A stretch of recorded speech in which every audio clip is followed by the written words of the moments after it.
Oh, why does this keep happen? Don't start now. Fuck.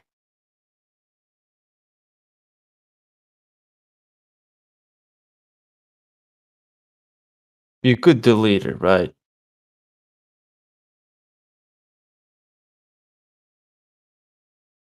Okay, it's live. It's live. It's fucking okay. This stream. Why it's number 56?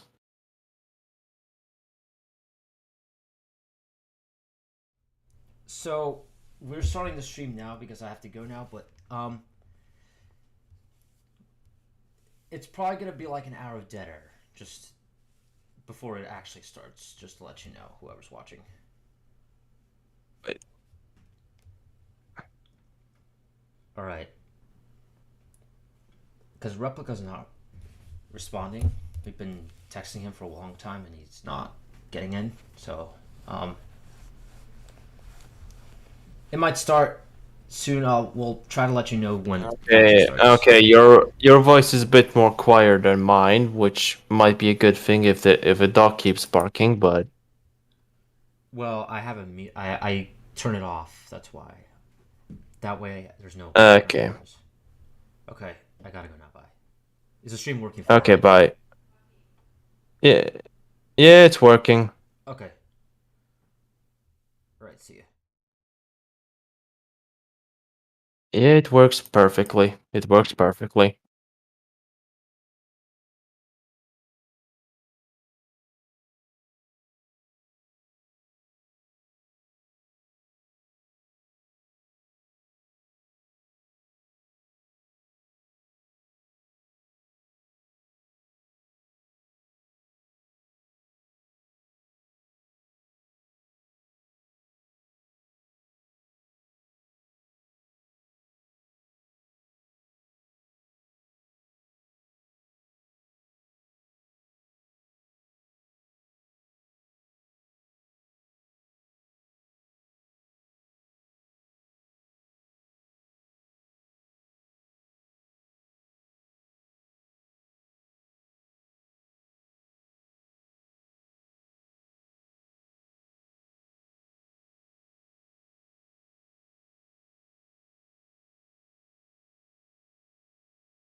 Uh, fuck.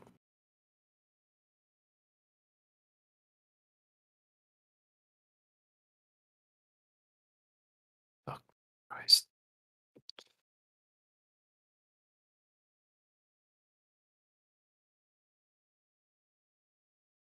Well, let me check if it works.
In my last video, we talked about Lord of the Rings trilogy, widely accepted to be the greatest film.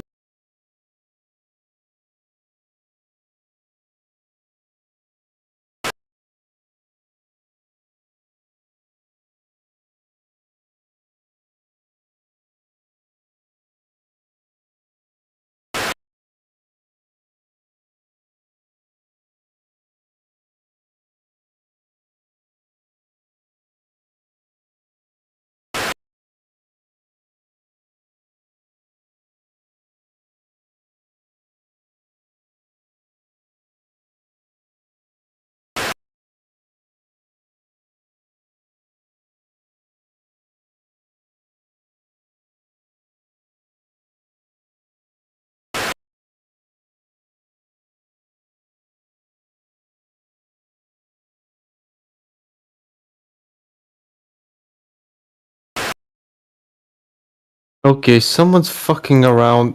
Lupus. Oh yeah, he's not here.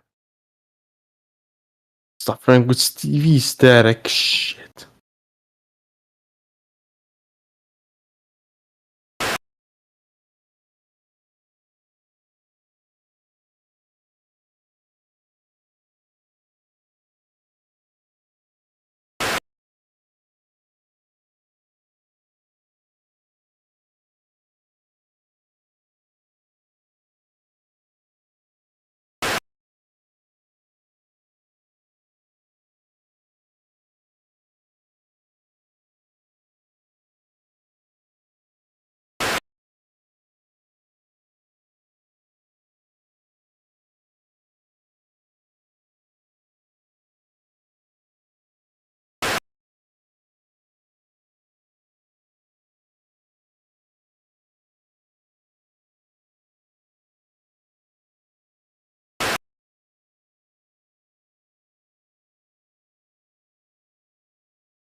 Are you fucking kidding me?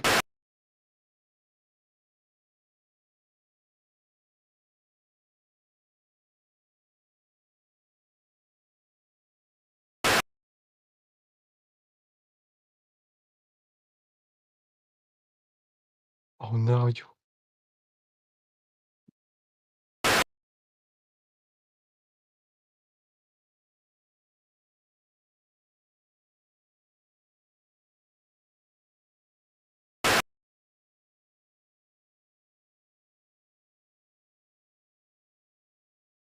Lupus, knock it off.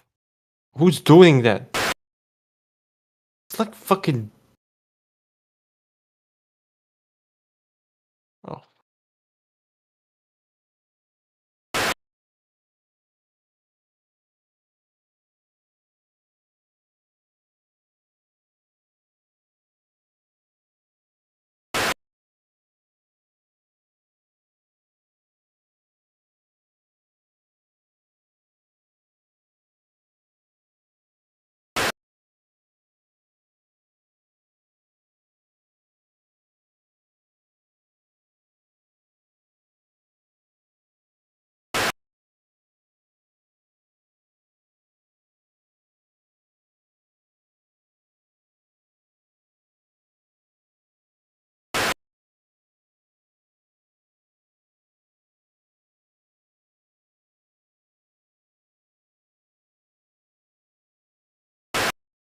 Oh no, you're. Oh no, you're.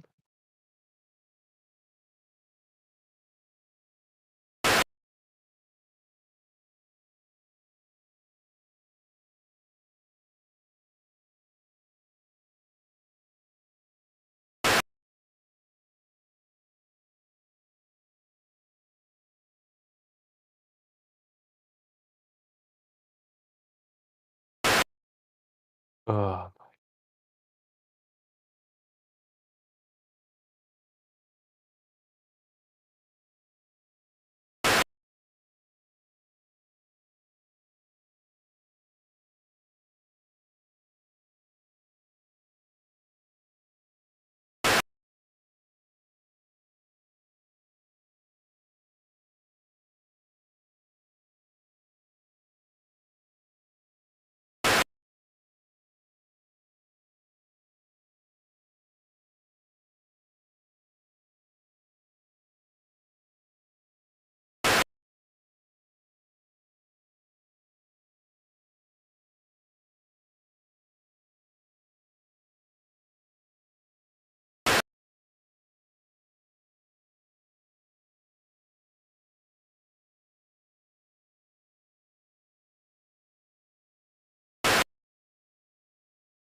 ghost of jealousy.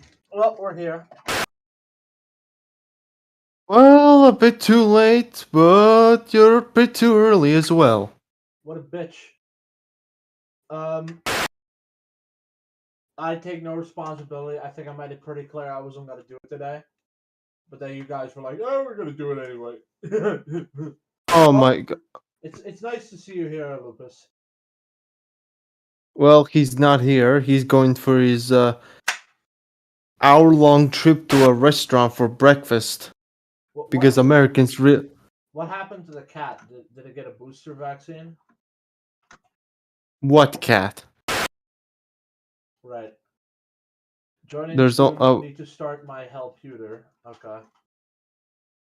Well, time to take charge. Big man turd For, neon. Right. for some reason, like someone keeps repeating a video. I don't know if it's Lupus. How awesome I am? No, someone's like restarting the video. Like they keep playing it and then backing it. Are things being streamed right now?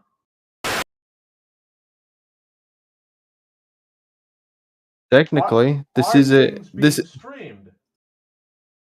Yes, they are, All right, let me take a look. but you have the Great. Just absolutely fantastic. Fantastic. Great job. Okay, great. hold on. What? Hold on. Be quiet. Fuck's sake. No, you shut up. What were you thinking? Oh my god. Okay, hold on. Oh, what was I thinking? Oh, it's 17 minutes. It's not actually that bad. It's not actually that bad. Just replace it with a test stream and be done with it. What are you talking about? What were you talking about? What are you talking about?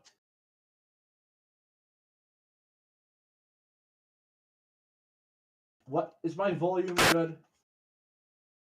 Let me. Hold on. I need to check. Why you make question?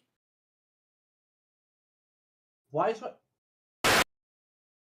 my microphone so bad right now? Okay. Okay. You are very loud right now. Hold on. I need to make sure that my microphone is a lot better than yours. Hold on. Oh come on. Let me talk louder, please.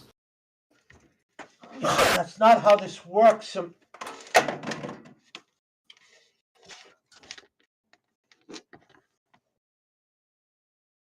That's not how this works, Latvian. I'm saying the quality of my microphone sucks. There. I'm gonna use my professional one now. If it Oh, still that's if it still sucks, then no. the program's wrong. No, it sounds pretty good. Wait, let me hear it on stream.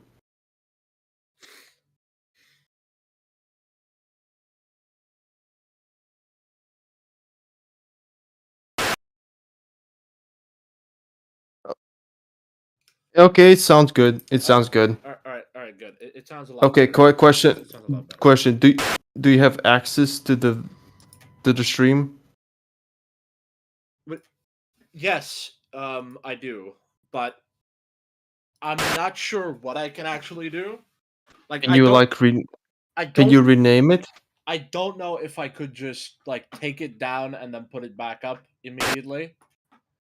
And like then like start from there in a more professional way. I don't know if I can do that or not. Can you rename it at least?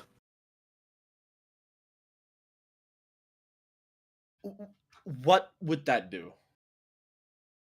No, that is not the actual stream. It's just a test stream. Oh, okay.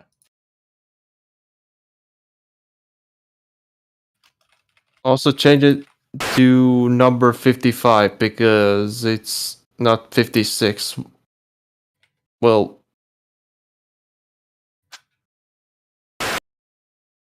Okay. So do I now end the stream and restart it? No. Lupus, are you there? He's not there. I The literally stream told you. Shut up. The stream fine? Oh, the stream Yes. is. Yes, It's it is. fine. It is fine.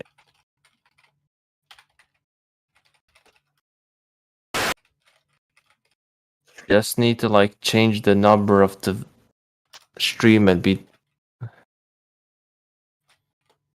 Oh my god! I don't know if can you like copy completely of. Well, I don't know how. I still to this day never figured out how we actually did it. Like, I have no idea how to do it myself. I think I did it once myself. Oh god, what is happening? It keeps repeating? No, it doesn't. Oh god. I don't like that. Why is it? What is it? Somebody in the call that shouldn't be? No, it's only me, you, and Lupus. So why does the video keep starting itself? Yeah, I keep saying that. For some reason, it does that. Okay, let me just... Let's see if that works. I don't know. But don't go. Don't go that far. No, I mean, like, go a little bit into it and then see if it still does that. Like okay, so just keep it at this with Gandalf. Gandalf's a very handsome 300-year-old man, so the audience will love to see that. Right. Okay, so what do you expect me to do right now? What? Me? Because you practically just forced this upon me now, which is fine, because that means the new script runners Alamalos, but I do need actual bodies to fill the bullshit now. So Joel's gonna join. Joel's gonna join. Ah, For fuck's. my god, you are still a woman. You fuck off. Fuck you. Why do you want to? It's already Yeah. fine.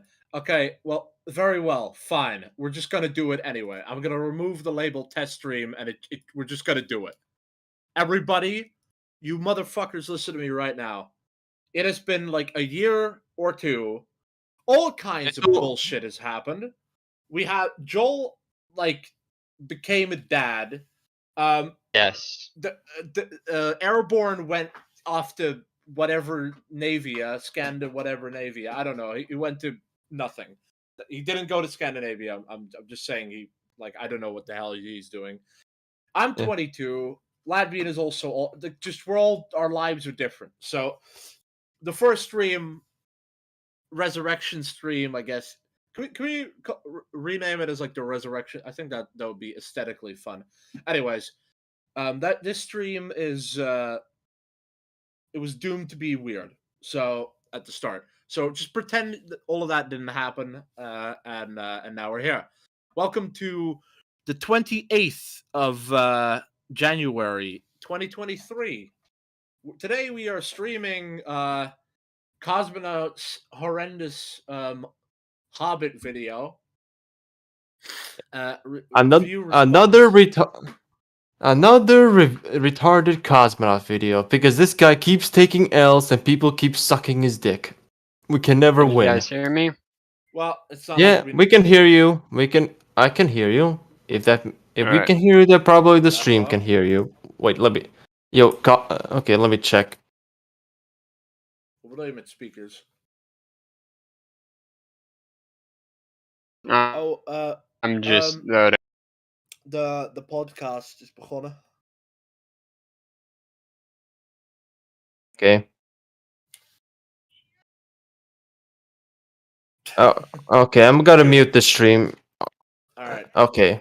I'm gonna be the play and pause guy because I don't trust anyone else. Right. So I'm just going to nip that in the bud right now. I will be the pause and start guy. You are awful at it. I'm not awful. I want to play the video so we can talk a bit more.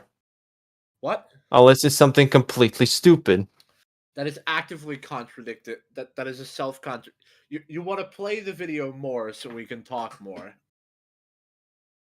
I feel like you're the cat in that meme picture a lot more than I thought. Which meme picture? There's a lot of the cat that had the booster shot from the vaccine. I don't know what the fuck you're talking about. I have never seen that meme. You posted it. I didn't posted it. Okay, What the? Okay. I've had enough. Oh yes. Oh yeah, the meme I posted. I'm going fucking insane. Okay. Joel, how are you doing?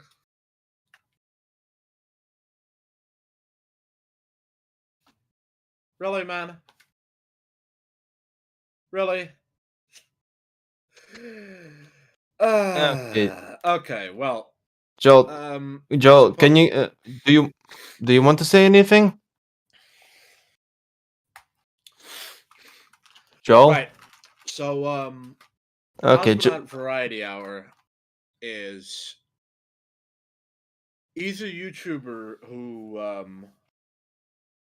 honestly in recent years I don't even give people like him the time of day anymore because he is not worth the waste at all. And if this podcast wasn't a thing, then I wouldn't even talk about people like him because they are worth less than the dirt. He has nothing to add, nothing interesting to say, and most of his takes on movies are cancer anyway. Now, the Hobbit trilogy, I personally think, are a very underrated set of movies. A lot of people feel like they're bad. I think a lot of people don't have standards. They're just like, oh, it's not as good as Lord of the Rings, so therefore bad. When Lord of the Rings is like better than most movie series that ever came out in general. No, okay. Yeah. What? Okay. Yeah. Let's talk about our. All right, Jimmy already talked about his experience with the Hobbit films. Now talk a bit about mine. I'm one of those that hasn't watched I didn't know the extended editions even existed because I thought people hated them because there was not enough scenes, and then I watched the extended cut. And yeah, there's plenty more scenes, and it actually probably would have made it better. Yeah, definitely. It's like, what's like your favorite extended scene? You know where you can stick that. Okay, which I forget where that. There's a part where the guy who has an axe in his head gets into a headbutt with an orc, and oh yeah, that was my one of my favorite scenes. Like the third one is the most hated, but it honestly has the most best scenes, especially in the extended edition. Yeah, I love how the extended scenes are just fanatically insane in The Hobbit. Like there. I think easily one of the worst parts about the third movie is that the end fight is just like seemingly a mindless brawl. But when you get the extended edition, there a lot of weird technical like nonsense gets added, which makes the whole thing far more elaborate. In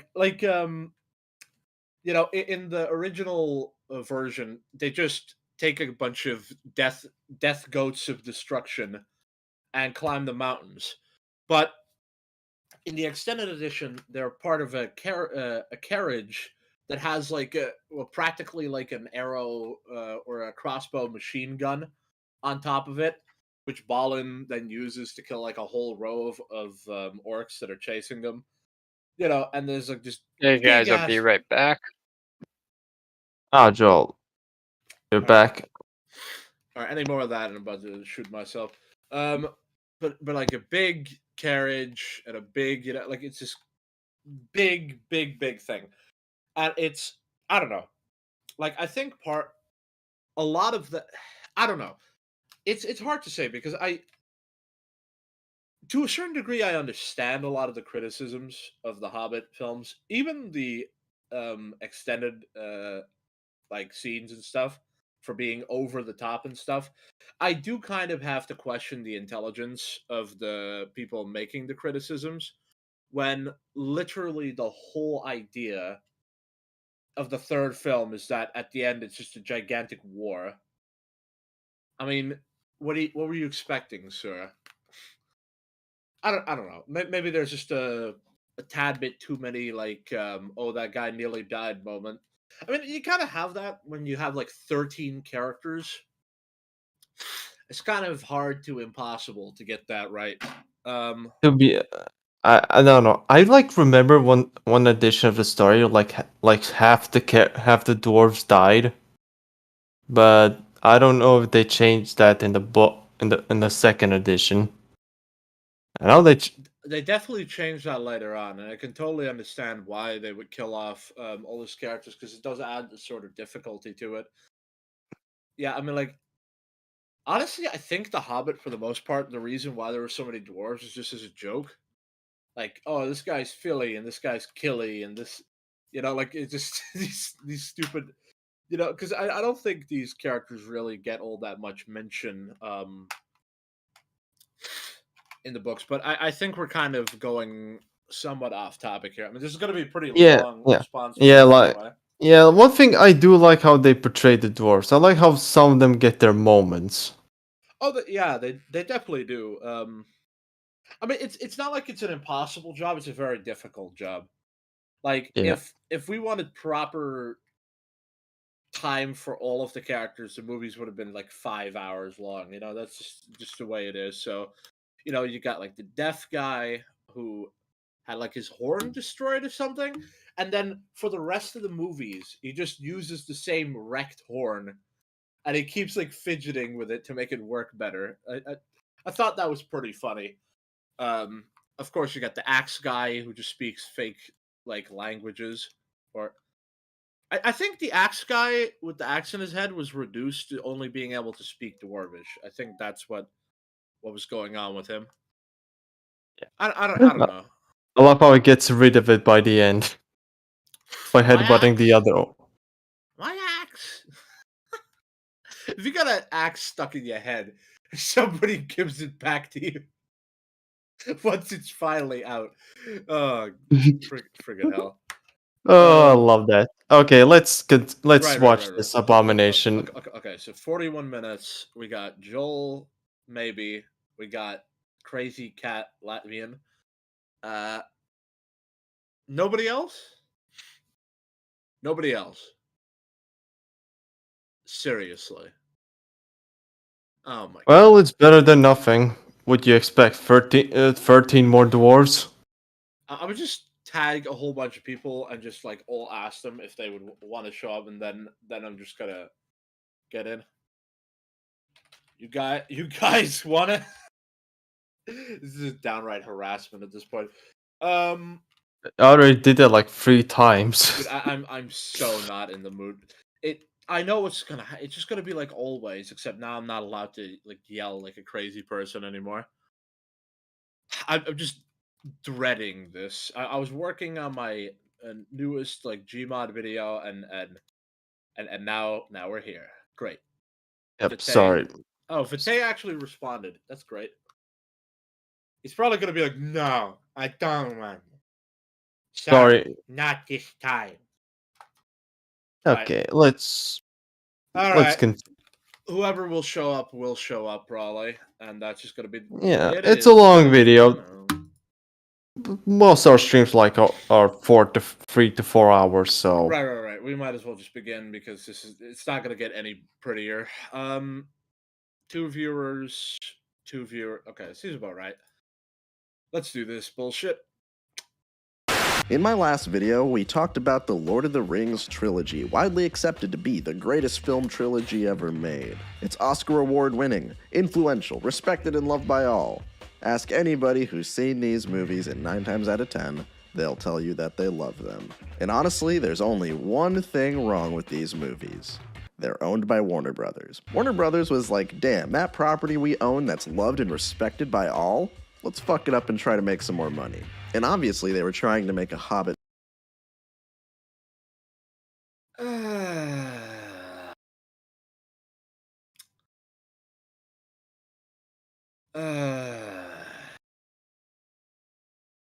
So, number one, his voice is terrible. Number two, he's completely dispassionate.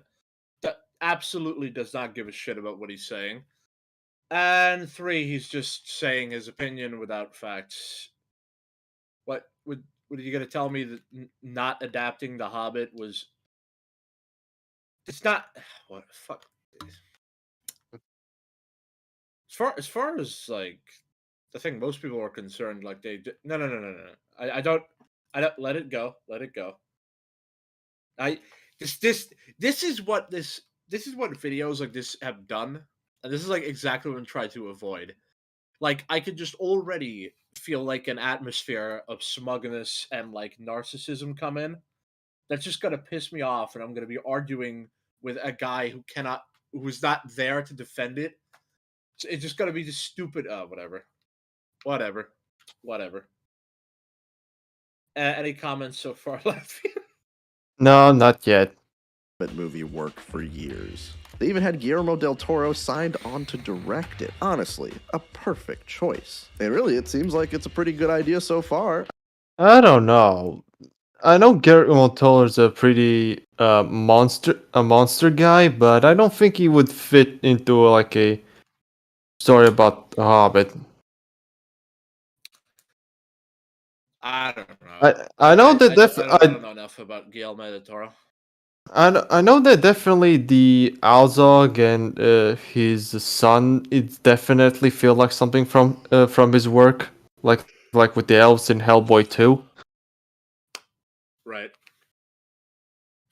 I've never seen Hellboy, so I don't even know what you're on about. Okay. It's a good movie. Guillermo del Toro, wasn't he in like Death Stranding or something?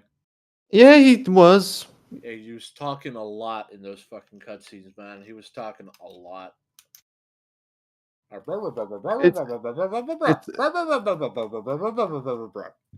You played Death Stranding? No, I saw some guys stream it, and the characters just kept talking forever. It was like Metal Gear Solid, but after the awesome cutscene, all you do is walk to the next one. Anyways, let's continue the torture session. I mean, it's the prequel to the series, right? But then, Del Toro dropped out. But now Peter Jackson is back to take over. Of course, because he he did a good job wasn't the first time. But then, the greed set in. The powers that be wanted to recapture the magic of the original trilogy. And how did they want to? That doesn't apply because they're adapting the prequel. No. They're adapting the previous story. It's technically a prequel, but it was made. The prequel was written before Lord of the Rings. So they made it. It's really what they're doing is they're just making the series out of order, and the only reason they were able to was because there was still time. You like surprised that Orlando Bloom was like 20 when he played like when he played Legolas? he was 20? Yeah, I always figured he must have been like 40 in the Hobbits, but he's only 40 now. Like, apparently they casted the elf actors to be really young, which is probably a good idea, considering they're elves. I know I'm already too old to be an elf with fucking bags under my eyes.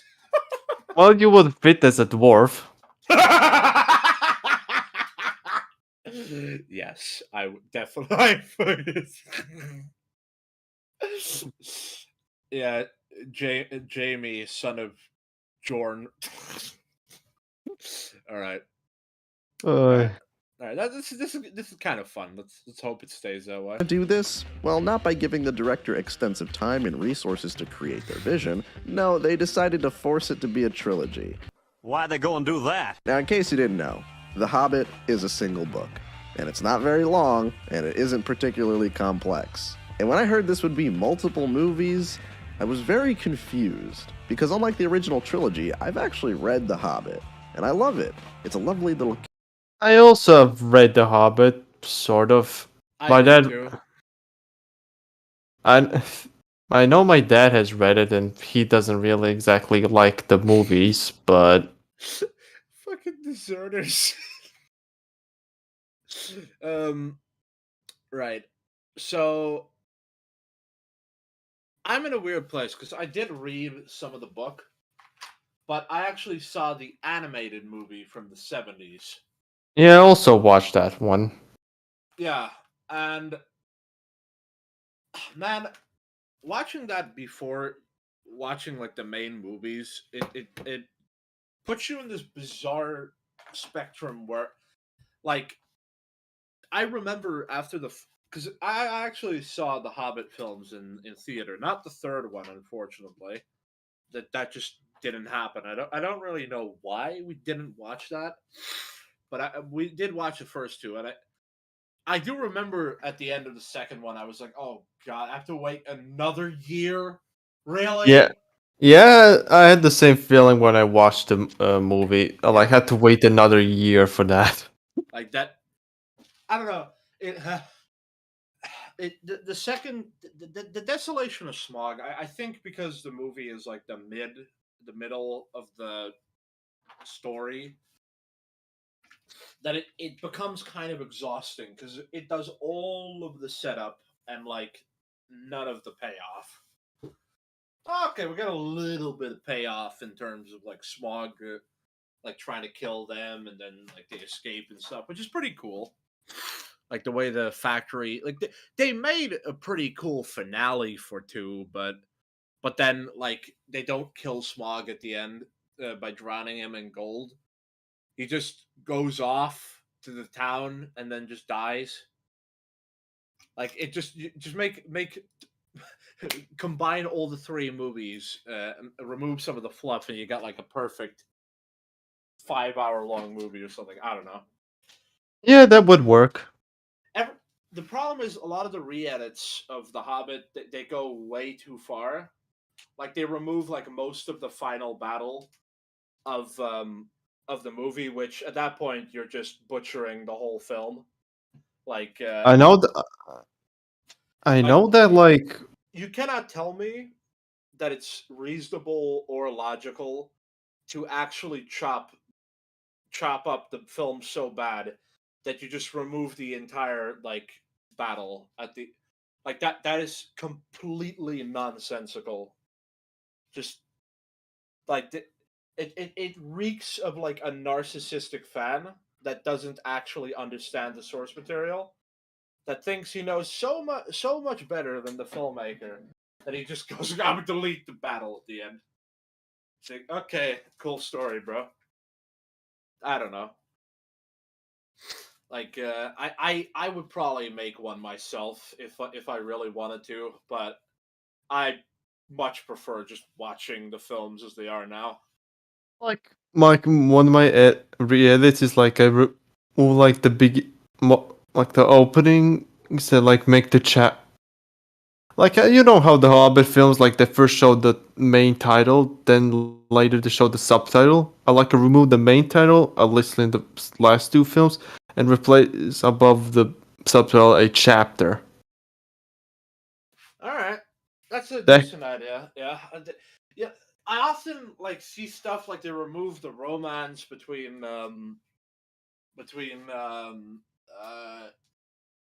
yeah, Tauriel and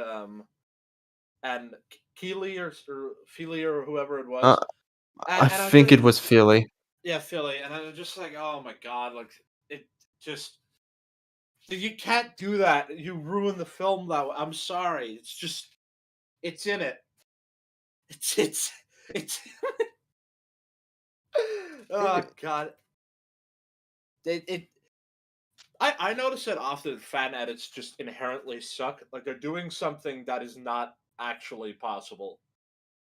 Like I saw a fan edit of the prequels once that just deleted the Phantom Menace, and all it gave us was the beginning fight of the Phantom Menace.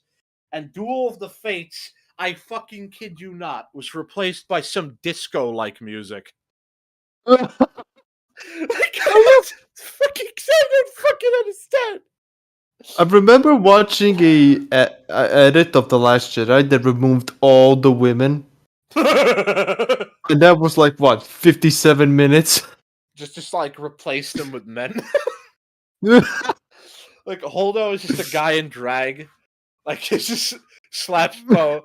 It's like No, no, dishonored this entire unit. Oh god, it's a soldier from Team Fortress 2. it's it wasn't that much effort. If dude, if the Last Jedi, like Admiral Holdo was the soldier from Team Fortress 2 in drag, that'd be the perfect movie of all time.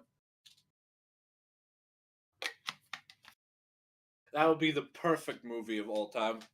And all we need to do then is just edit it so that the Holdo maneuver goes all the way to that planet Exegol, and then like just blows up Palpatine, and then like everybody wins because the soldier sacrificed himself. Somebody make the no, we don't have enough.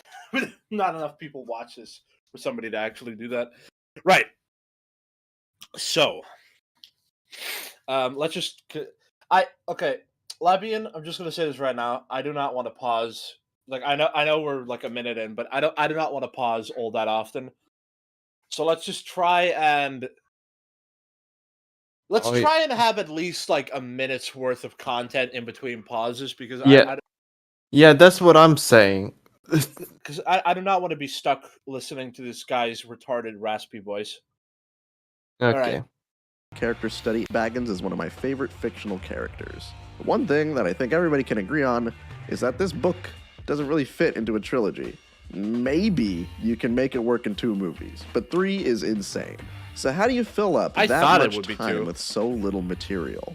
Well, I don't I'll see tell it you too how. filmed. You make shit up. For comparison, the first Dune book is about 188,000 words. And that story fits pretty well into 2 movies. I know the second one isn't out yet, but having read the book, it's a safe bet on what's going to be in it. In comparison, The Hobbit is 95,000 words, and they decided to make it into 3 movies. This is even funnier when you consider the fact that Fellowship is about double that, and it only needed 1 movie. So when people say, well, The Hobbit was, it's got too much going on, it needs more than 1 movie, I disagree. Because there's already an animated Hobbit movie, and it's actually pretty good. It's way better than the animated Lord of the It Holy shit. removed. He's saying things that I agree with. What is happening? What is happening? I was much surprised when he said when we agreed on something when he made that Zack Snyder Justice League video. Jesus Christ! Cosmonaut is making logical arguments. Maybe he's smashed his head against the wall so many times that something in his brain works. A broken clock is right twice a day. A broken clock is right twice a day. The Rings movie, and it does a decent job of fitting everything into 90 minutes. That's all killer, no filler. If they gave Peter Jackson 3 hours and 1 movie, I really think he would have done just fine. But no, 1 movie wasn't enough. We want to recapture the magic of... I actually agree. Like 1 5-hour-long movie. Yes. Awesome. I mean, like the whole life story of El Cid was like a 3-hour-long movie. The movie El Cid. Fucking badass movie. Just make it 5 hours. Tell the cinema owners that they can jump off a cliff if they don't like it, and then be done with it. Like, oh yeah, that sounds perfect. Like what? Like I don't understand why that's not allowed. Like just 1 5-hour-long movie that just really goes in depth and like hits all the nails of what you want. I'm guess it's because of cinema theaters, because they don't allow long movies because it blocks up the time for other movies. We see like The Desolation of Smog, for example. Like I said, it's a really good movie, but it's just the middle of the story. So inherently, it starts weirdly and ends just annoyingly. What have we done? I don't know. Let's see. Oh wait, I can't see. I have to wait a year. Thanks, Bilbo. Oh, that was the fun. But like I think honestly, part of the reason why I didn't see the third was just because I was like fatigued with the anticipation after the end of 2. Like I know that I know that doesn't really make a lot of sense, but it was really like what you can't be hyped 3 years to watch the ending of a trilogy, unless if it's like Okay, The Empire Strikes Back is filled to the brim with substance, so that when the third movie comes out, everybody's like, "Oh, we gotta watch the third movie." Um, and but the Desolation of Smog is just like, what's gonna happen now? I don't know. It's now that all three of the films are out, and you can just watch them in one sitting. It's not as bad. Um, like, however you might have felt when you were watching it at the time is entirely irrelevant to how it is now. Um, but that is it goes into the awkwardness. Like I said, there's a really good movie, or there's a Lord of the Rings level movie hidden somewhere in the three films. You just got to edit it together to make it perfect. Like, as they are now, I just think that they're really good. Like, and that's probably what this video is going to be like. By the way, like, I'll probably agree with a lot of initial comments from him, but then he's probably going to like pretend that the films are worser than they are. I know he will. Cosmonaut can't keep his he might say things that make sense now, but he's going to come up with something ridiculous to hate the films for, because he has to justify the title. You see, what he should have said is why the films feel stretched out, or why they're not as good as they could have been, or why the Hobbit films are not perfect. But because this is the internet and clickbait, why it sucks. Films don't suck. Obviously don't suck. Like, just there's a basic level of competency that the films just achieve. This on principle, by the way, is like part of the reason why I never because I the whole Justice League Zack Snyder bullshit debate or whatever. Um, I don't care. I don't watch superhero movies. I did see Man of Steel, and when I see people talk about that movie, uh, What do you say? You were cut off. Uh, replica. Replica. I can't. We can't hear you. Fuck. Shit. Yo. Yo, Jimmy. Fuck. Jimmy.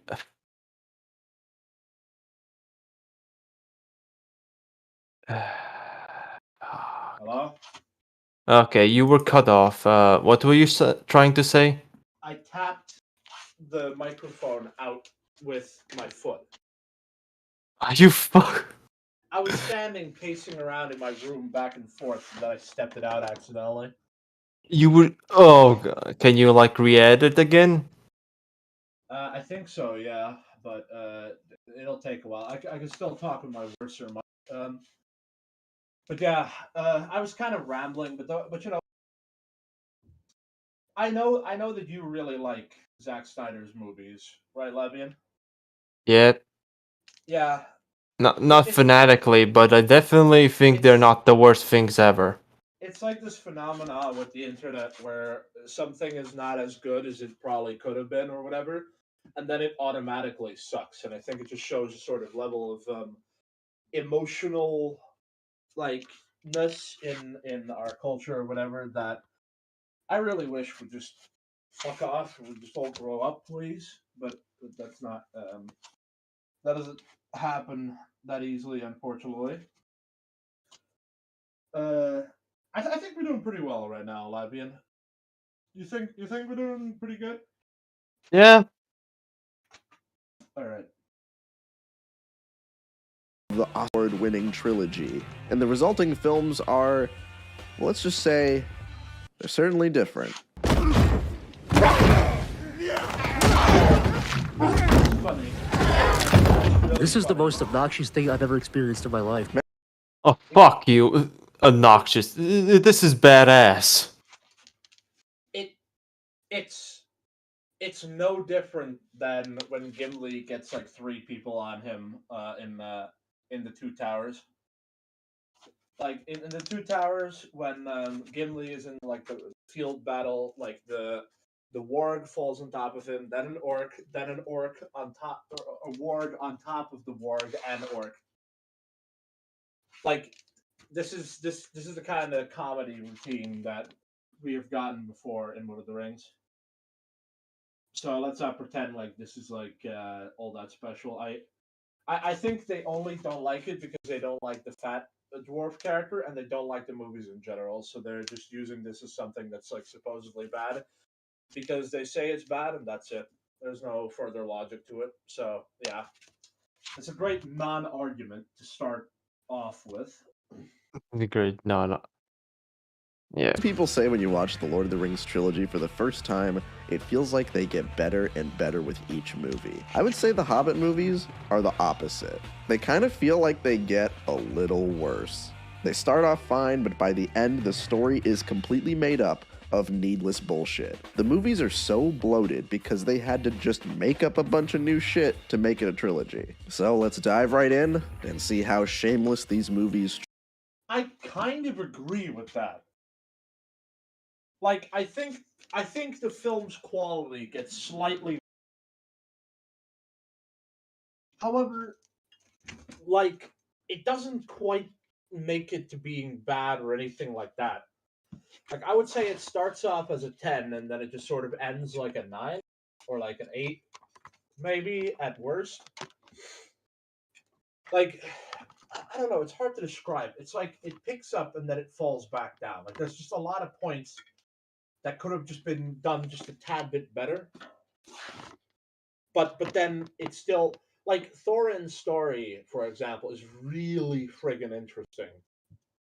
Really interesting. Like it's actually quite glorious, actually. But if you don't fully grasp that, then a lot of it can, like stuff like the gold curse and stuff like that. That seems like it's coming out of nowhere, but if you pay attention to the story, it makes complete sense. Like, like how the gold in a lot of ways just represents like his family's memory that he's lost and that kind of stuff. Like the gold in the mountain is his family's what he's inherited from his family. He gives that up in his mind. Like he's probably like, I'm giving away my family's legacy to other people, even though there's a ludicrous amount, like way too much money, like way more money than would ever be. Yeah. Okay. Let's just. Yeah. Okay. Let's just Oh wait. go to 'em. Yeah. Wait. You're a bit too quiet in the stream. Yeah, But that's worser microphone. I told you. Hold on. Okay, I'm just going to restart Discord real quick. I'll be back in like no, not. 3 seconds. No, don't. Whatever.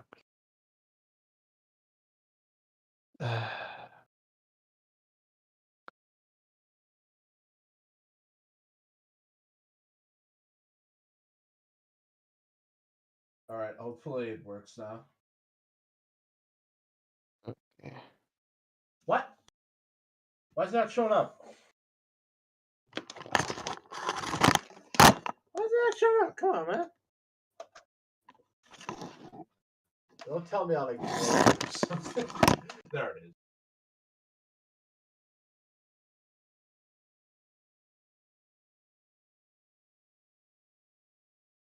Labian, Yeah. am I sounding crispier again? Yeah. You sound better. Okay, good. Wait. Let me hear it in the stream. I think it should be. Be fine. quiet, please.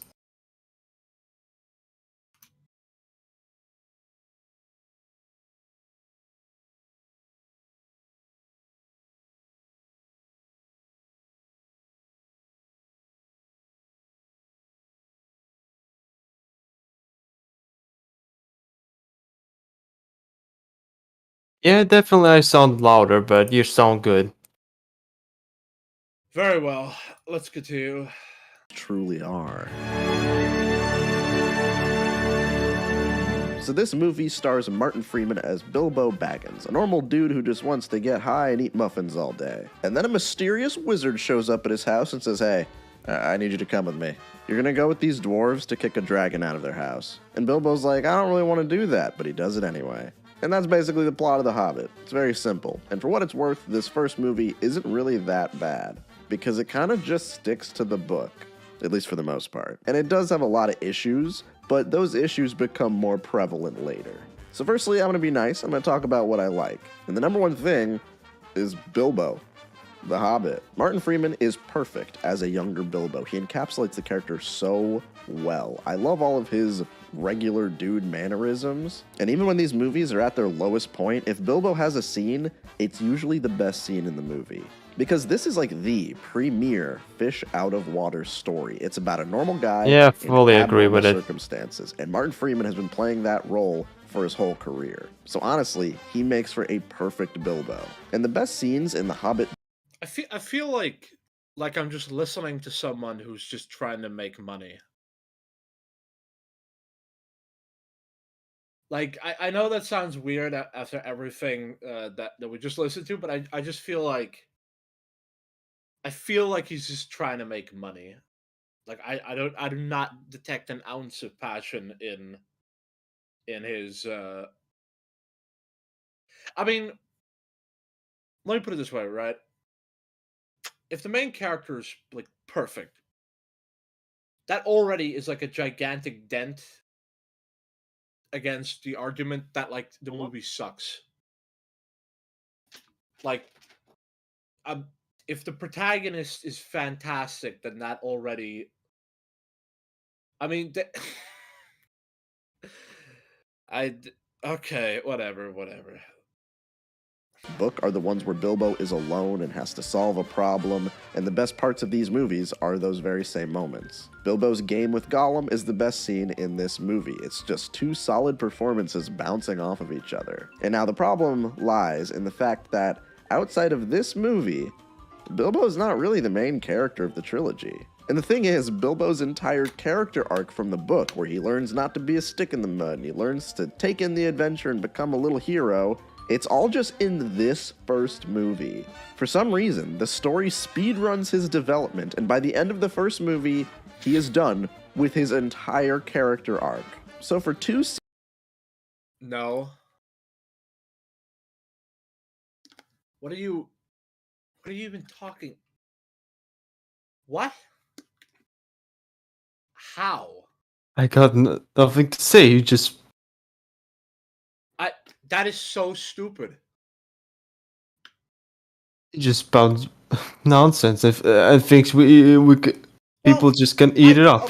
Okay, look, I get what he's saying, and he has a point, but that's not any different in the animated movie or the book. Like, after he gains his courage from that point on in the story, he is pretty much good. But like, that is not the movie's fault. Wouldn't it be weird if like Bilbo would be still conflicted and like uncomfortable with everything, like, but by the time of the third movie, like I feel like he'd just be killed by the spiders then. And there's a lot of character development still. Like, he has a lot of arguments with Thorin, and he like still builds more of a relationship with him, and I don't. Okay, all right. Yeah, that is just nonsense what he just said. Like, I get this a lot with film criticism, that they just say a character no longer moves or changes, and what they really mean is that the character has gotten into a stable position, and from now on, like, the conflicts are a lot more like drama based rather than like character arc based, which I actually usually. All right, I am back. Sorry, guys, my wife needed some help. Okay, Hello. you're not that late. We only just 5 minutes in. And the most stupidest thing Cosmo said at this point is that the Bilbo's arc ends at the first movie, and it doesn't develop at all at this last two. No, it did not end at the first movie. Is Isn't there the scene in the second film when he kills a little baby spider in absolute rage over the ring? Yes, And in then, the and then- extended. yeah, and then he's Well- like shocked with like how aggressive he was. I remember he killed it in a regular cut as well, but I don't think he mourns the thing. We I don't know. He might have. I'm not sure. In the extended edition, which are the versions I own, he kills it, but then he is just so horrified. yeah, maybe I should rewatch it again. I did saw it in theater, like recently. That was the best experience I ever had. Oh, it was in theater. Yeah, it's called. The 3D releases. No. It wasn't the 3D. It was like, I think last year, or maybe last year. It was basically it was about like an old cinema cult, which is like big fans of old movies, and they released these in cinemas, and they released the extended cuts of both the Hobbit and the Lord of the Rings films in chronological order. Yeah. All right. And Latvia probably doesn't even have an option to own the. Okay. All right. Yeah, it wasn't really available on here. So yeah, what? Right. I'm happy to have you here, Joel, because obviously you're a great Lord of the Rings fan too. And you know that this guy is a headache inducer. And I try and not be so overly insane anymore, like I did before. But yeah, I think what it is that Bilbo's character arc becomes a little more subtle, which means that to like a stupid person like Cosmonaut, it means that there is no character arc anymore. I think part And of the also, you see his character arc happen a lot in Battle of the Five Armies before everything broke out, because when Thorin was suffering from dragon sickness, he actually went to Balin asking about like if the giving Thorin the Arkenstone would help him, and Balin warned him, no, to give Thorin the Arkenstone would just make it worse. Yeah. And I also think like a big part of it probably is that Bilbo ends up 60 years with the ring, spending 60 years with the ring. So Mm. it's not like his story is even like over at the end of the Hobbit anyway. Like I think that's kind of the point of how it ends. He just gets back to his house, looks around, and then grabs the ring, and that it like goes back to Lord of the Rings to like the part where he meets Gandalf. It's like showing that it ain't over yet. Which, just like the prequels, you're meant to watch The Hobbit before you watch Lord of the Rings. It Yeah. just, yeah, that's just the way it should be. Oh yeah, by the way, rest in peace, Ian Holmes. You absolute badass. Also, Yeah. rest in peace, Sir Christopher Lee. Yeah. Oh, Christopher Lee. Oh my god. Ian Holmes?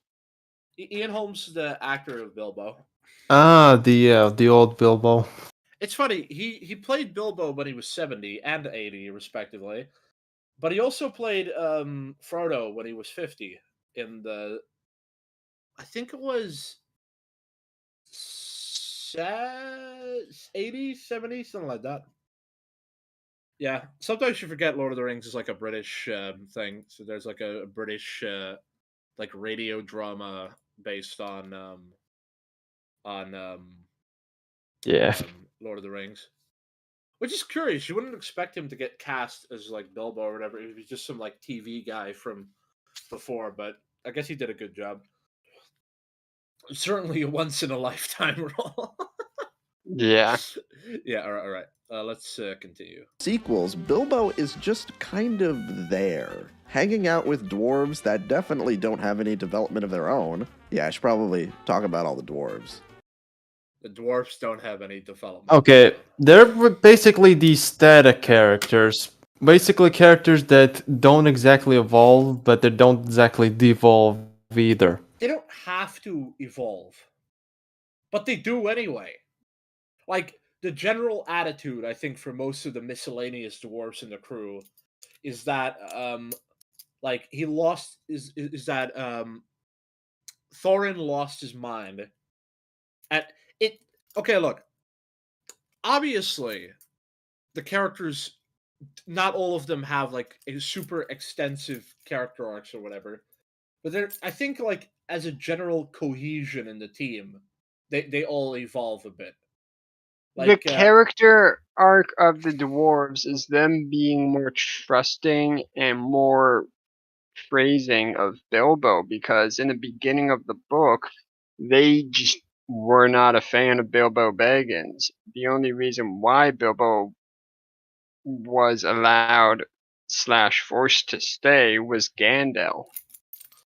yeah, and also I think that the movies do what they can to give each of them a moment. Like, Balin gets to the final conversation with Thorin before Thorin gets control back over himself, which is a very fascinating scene considering that Balin was just a big, strong destroyer man for all the other movies.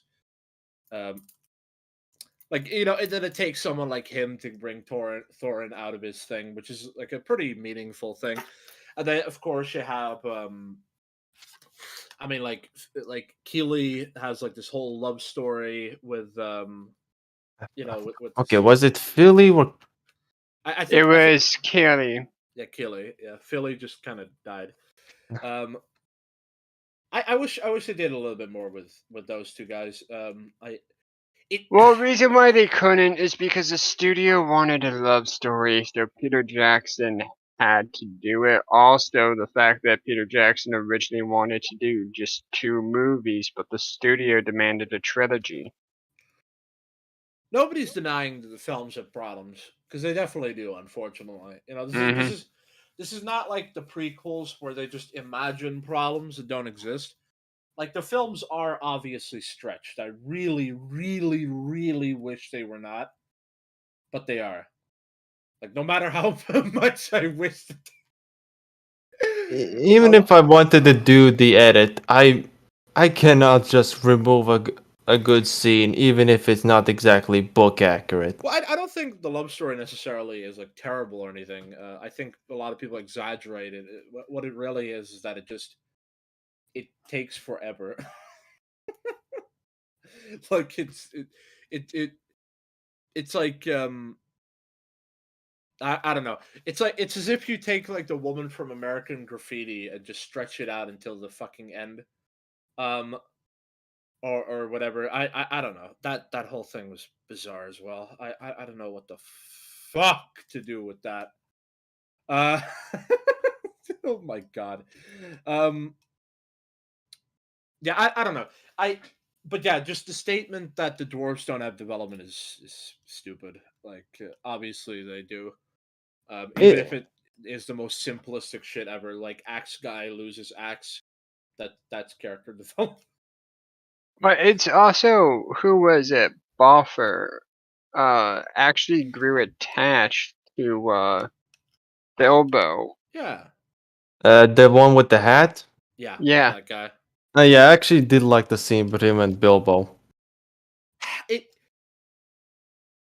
I think what it is, right, is that the movies have, like, the second and third movie, they just have less talking between the dwarves and Bilbo. They just have less talking, and that just it just sucks. Like, if they talked, they just needed a few. I don't know. There's like what the first film has is the second and third don't have is like a few heart to hearts that would have made things more emotionally powerful. And I'm using the words emotionally powerful because I don't think not having them necessarily ruins anything. It just somewhat makes it less. It like the first movie is an adventure. The second movie is more of a journey. Like they're getting to the place. Whereas the first movie is like a whole I don't know. It's kind of like this thing that you have a lot. Like I think it's the same kind of problem that you have in a lot of sequels, where after a certain point, there really is no more room for logical like character interaction without it just being kind of silly. You know, like at some point you're just the bros and you don't need to worry anymore. Like, Mario and Luigi aren't going to have like a gigantic argument about who's going to get the Power Star upgrade. Like they just know who does that. They know who saves Peach and they know who saves Daisy. You catch my drift, guys? Oh my god. Daisy. Oh shit. I'm just getting reminded of that. Oh shit, that stream was terrible. Okay, I better not think about that. Let's move on. Accompanying Bill's quest are 13 dwarves who want to reclaim their mountain home from the evil dragon. And while, let's say, calling them characters is, well, let's say it's a little dishonest. And you might think, well... Really? Really? Really? I think he's confusing character tropes and characters. I mean, I'll give him this. Even one of the actors said that it felt like they were the highest paid extras ever. So, like, I suppose it is somewhat true-ish, but it's not like they're not characters. Like, come on, man. Come on, man. Don't be like that, brother. Well, how the hell are you supposed to characterize 13 dwarves? And I mean, it's actually not hard to do. You telling me that in 3 movies, it's too hard to characterize 13 dwarves? In the original trilogy, we have 9 main characters. That's not that far off from 13. We don't need full character arcs for all of them. In the Lord of the Rings trilogy, Legolas doesn't have much of a character arc, but he's still a beloved character. Alternatively, I have no idea what this guy's name is. I don't know his personality. How? Oh my! He's one of the most recognizable dwarves. Are you fucking Dwalin. This is such a cosmonaut thing to do because the only reason, right, why I was so like negative this whole time is because I know it's cosmonaut. He's a dumbass. And he just totally proves my like misgivings with him. But you know what this is, right? You know what this is. This is like what's a good? Yeah. Terminator 3 sucks because Arnold's in it. Why can't it be another Terminator? What? What? It's like I don't recognize any of the dwarves. It's like he could have picked Deaf Guy Dwarf. He could have picked Axe Dwarf. He could have picked like Gimli Dad Dwarf.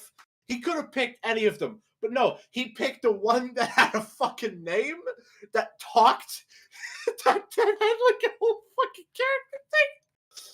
What the fuck? You could have picked like the rest of them. You could even pick one of the brothers. It's just hard. This is dude. This is so Cosmonaut Variety Hour. Like he'll say something that almost makes sense, and then he'll like just completely turn left and make it completely nonsensical. He is such a master at this shit. My god. Ballin is like one of the. Oh my god. Okay. Let's hear his retarded ass. Is it Ballin or Ballin? Dwalin. Ballin. Ballin. Much of a character arc, but he's still a beloved character. Alternatively, I have no idea what this guy's name is. I don't know his personality or his character traits, and he's in all 3 movies. What are you talking His about? personality is the stoic type. He literally just headbutted an orc on screen and then grabs his axe midair. Is that not personality enough for you? He's the big, strong motherfucker, man. Oh. Seriously? Dude, Cosmonaut Variety Hour should be illegal for him to use the internet. Yeah, it should. He should have screen time all over his computer devices for 1 minute. Dude, like, you know what I just said about like Terminator. You know that doesn't even work as like a comparison to this, because at least that sort of makes sense. This is like trying to make an argument that would almost be valid, but then using the worst imaginable example. Like, yeah, I'm pro. It. Yes, I'm pro women's right. Kill those unborn. I can't even think of anything. I can't even think of. That's a. This is so stupid. It's like if he like there are multiple multiple dwarves which I could actually look at and be like, I don't know who he is really or what he's about for the most part. Like there's multiple dwarves like that. But not this one. Like this is actually kind of amazing. This is just classic Cosmonaut Variety Hour right there. Expect every dwarf to matter right away, but across 3 movies, I at least expect to feel something when they start getting killed off. And in the original book, knowing that there's 13 dwarves doesn't really distract you. Dude, you're the same guy who said that. You're the same guy who said that we don't know who the Jedi are, so we don't care about them. Oh my god. Don't you tell me about, like, you're obviously mentally challenged, all right? I don't need to worry about your ability to give a shit when characters die. I care about random people getting killed. Like you know, in episode 6 when the Ewok dies and he tries to wake up his friend. Like I hate that scene because it makes me so sad every time. Same. Like I don't often admit it because it's like a very stupid thing to say. Like, oh yeah, the giant living teddy bear died and I'm sad. But that makes me sad as shit. I don't know who he was. All the damn Ewoks look exactly the fucking same. With like All right. Now, here's the thing. Like, this is a very hypocritical thing that he's saying. So he's saying that because you don't really know a person, you shouldn't be emotional when they die. But yet, every time that there is a mass event where people lose their life, he is very sad about it. But he shouldn't be because he doesn't know those people. Oh yeah. I mean, to be fair, that is kind of like a contradiction in the modern era. That like a mass shooting happens and a whole bunch of people die who we don't even know, and then we like pretend to care by being like, oh no, for a few days, and then thoughts and prayers, and then it's like we forget about him after like a week or something. Like that happens a lot. Although it's not weird or anything, but I think in like, especially in a movie, when it's like fictional characters and there's like this overly dramatic portrayal of what happens to them, like you can't just say like, oh, I don't care. Like at that point, it's just like you're just not paying attention.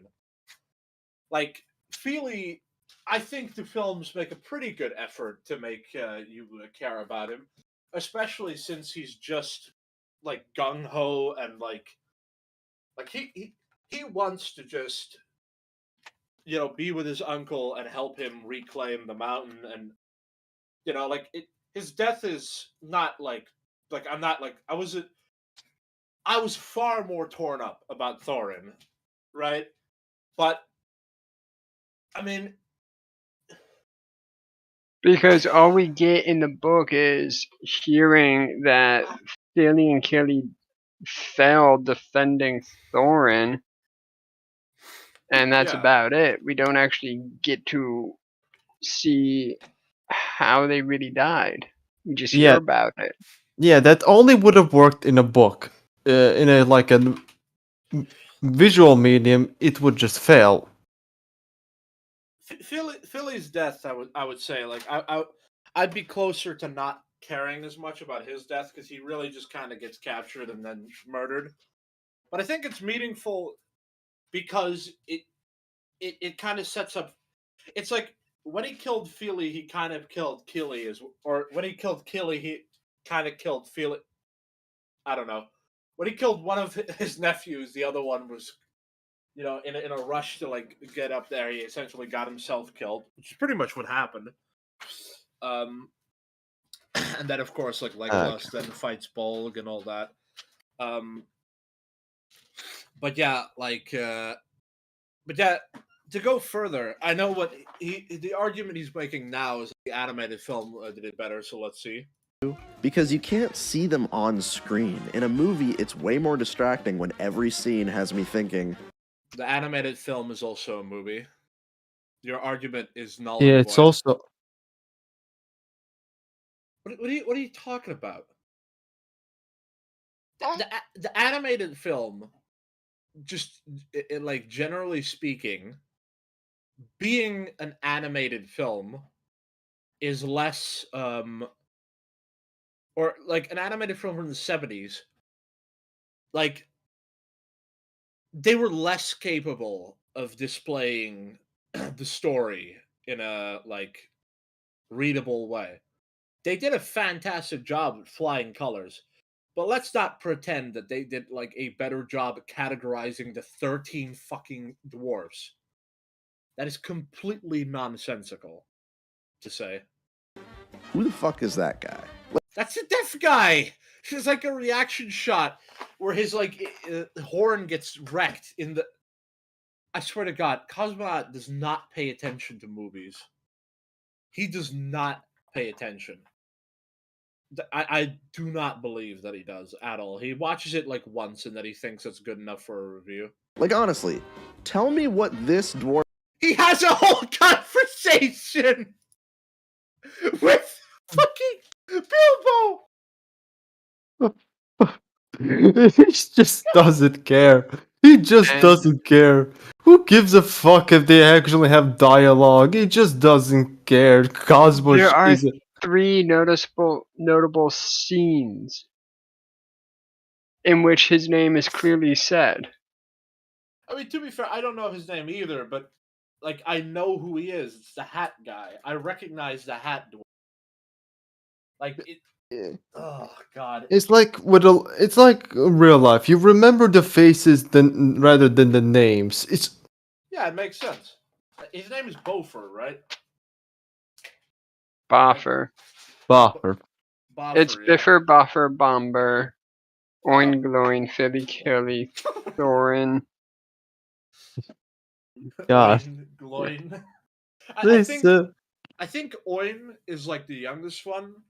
Like, because I remember that, like, in the extended edition, they're like, kill them all. Start with the youngest, and Yeah. they like point to like him, which is interesting because he also has a beard, of course, which makes it hard to tell. But Gloin, that's like Gimli's Gloin father. is the father of Gimli. Wait, does that mean that Oin is like his uncle? Yeah. Wow. Okay. just don't address that shit. All right. Yeah, yeah, so great. I would almost technically agree with this motherfucker, but because he's so stupid, he used the worst example. Cosmonaut Variety Hour is such a terrible. Oh my God, he's so stupid. All right. Let's just continue. Dwarf's name is 5 seconds. His name is Beaufort. Beaufort. Nuts. And this is a personal Oh, gripe, Beaufort, but some you're of the nuts, dwarves Cosmo. Don't look like dwarves, and I don't like that. Dwarves need big old beards. It's the worst with They Thorin. do I look get it. like They wanted to make him look. Yes, they don't look like what the book describes them, but you also have to remember they're on a quest. And also, they're exiled from their home, the Lonely Mountain.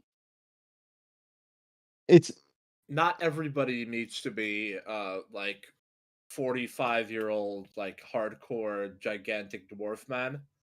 Some of them can just look nice. Gigantic, gigantic dwarf man. That's a self-contradictory. Well, I was referring to like the actor who plays Gimli and how he was a gigantic man. Like, Oh yeah, he was a bit he was a tall guy. well, the thing is that like that presence of him being tall, even when he's on his knees and like technically lower than everybody else, that still carries over. Which is really funny, by the way. Did you know that he sat on his knees in every scene? Not every God, scene there was a I body double. I respect. Oh, that's so funny. I'm surprised that people don't complain about these movies because they're midget phobic, because they didn't hire actual dwarf people. Imagine if wait, no, they did. They did. They were the stuntmen. Or Yeah, the that body doesn't double. really count. Fucking Witcher has actual characters played by. That does fucking count. No, that does Okay, count. Because that means that in all the scenes where they're all like running and running and running, then they're being played by like small people. okay, fair enough. They count. Like I know what you're saying, but it. And I mean, like the Ewoks were played by little people, so I don't know. I don't fucking know. I should grab. Can you pause for a sec? I'm gonna get a energy drink because I'm not gonna fucking fall asleep while watching this shit. He's going to take dragon energy, monster dragon energy. Yeah, it's gonna burn. I'm gonna take some burn. He's like he's gonna drink it, and then like the fire inside of him explodes. Right. Yeah. I think we're doing pretty good right now for script runners. I think. Kind of weird that we're actually doing one. Did not expect that. How are you doing, Joel? How's life treating you? All right. Faye recently had surgery, so Yeah, I saw that. Like, what? Okay, this is during a stream, so maybe you don't want to give too yeah. much information. But was it like a serious surgery? It needed to happen. I'm back. What I you mean, guys like were talking like about? life threatening or something. I don't know. What were you It guys could talking? be. Oh, just the fact that my wife needed surgery. Oh, I still okay. can't believe that in such a short time frame you got married and started. You lucky son of a bitch, just son of a bitch, lucky son bitch, lucky son bitch. That's what you are. And thank you for demonetizing the stream. Pissed. I We don't already. we don't have Have 1,000 subs, so we weren't getting paid anyway. Yeah. yeah. We have That, 18 viewers right now. When the hell did that happen? What? wait. Oh, okay. We had 8 off and on 18 people, 18 random people watched. Okay. That thank you for hyping me up arbitrarily statistics. Right now we have one guy watching. Hey, one guy. Nice to see you one guying your way through all of this. For all we know, it might be Michael. Freaking Michael. Okay, let me put this. Give me 1 second here. What are you gonna do? I'm putting it in Anomalies Discord. Anomaly Inc.'s whole thing is also kind of stagnated, hasn't it? Yeah. Let's see here. I don't remember what it was called. Helm's Deep. Okay. Oh, did you? Oh, okay. Right. Hold on.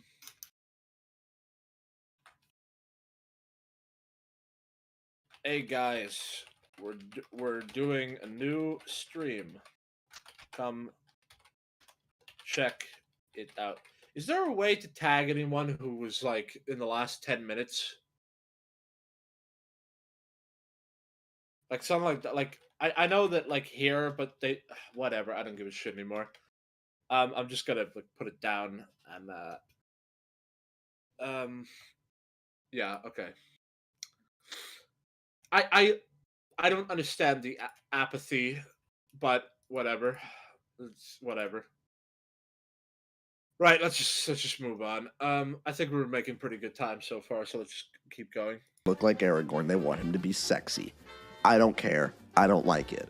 He needs more beard. I don't look at this guy and see the leader of the dwarves. I see a sexy fantasy hero man. Like, look at this.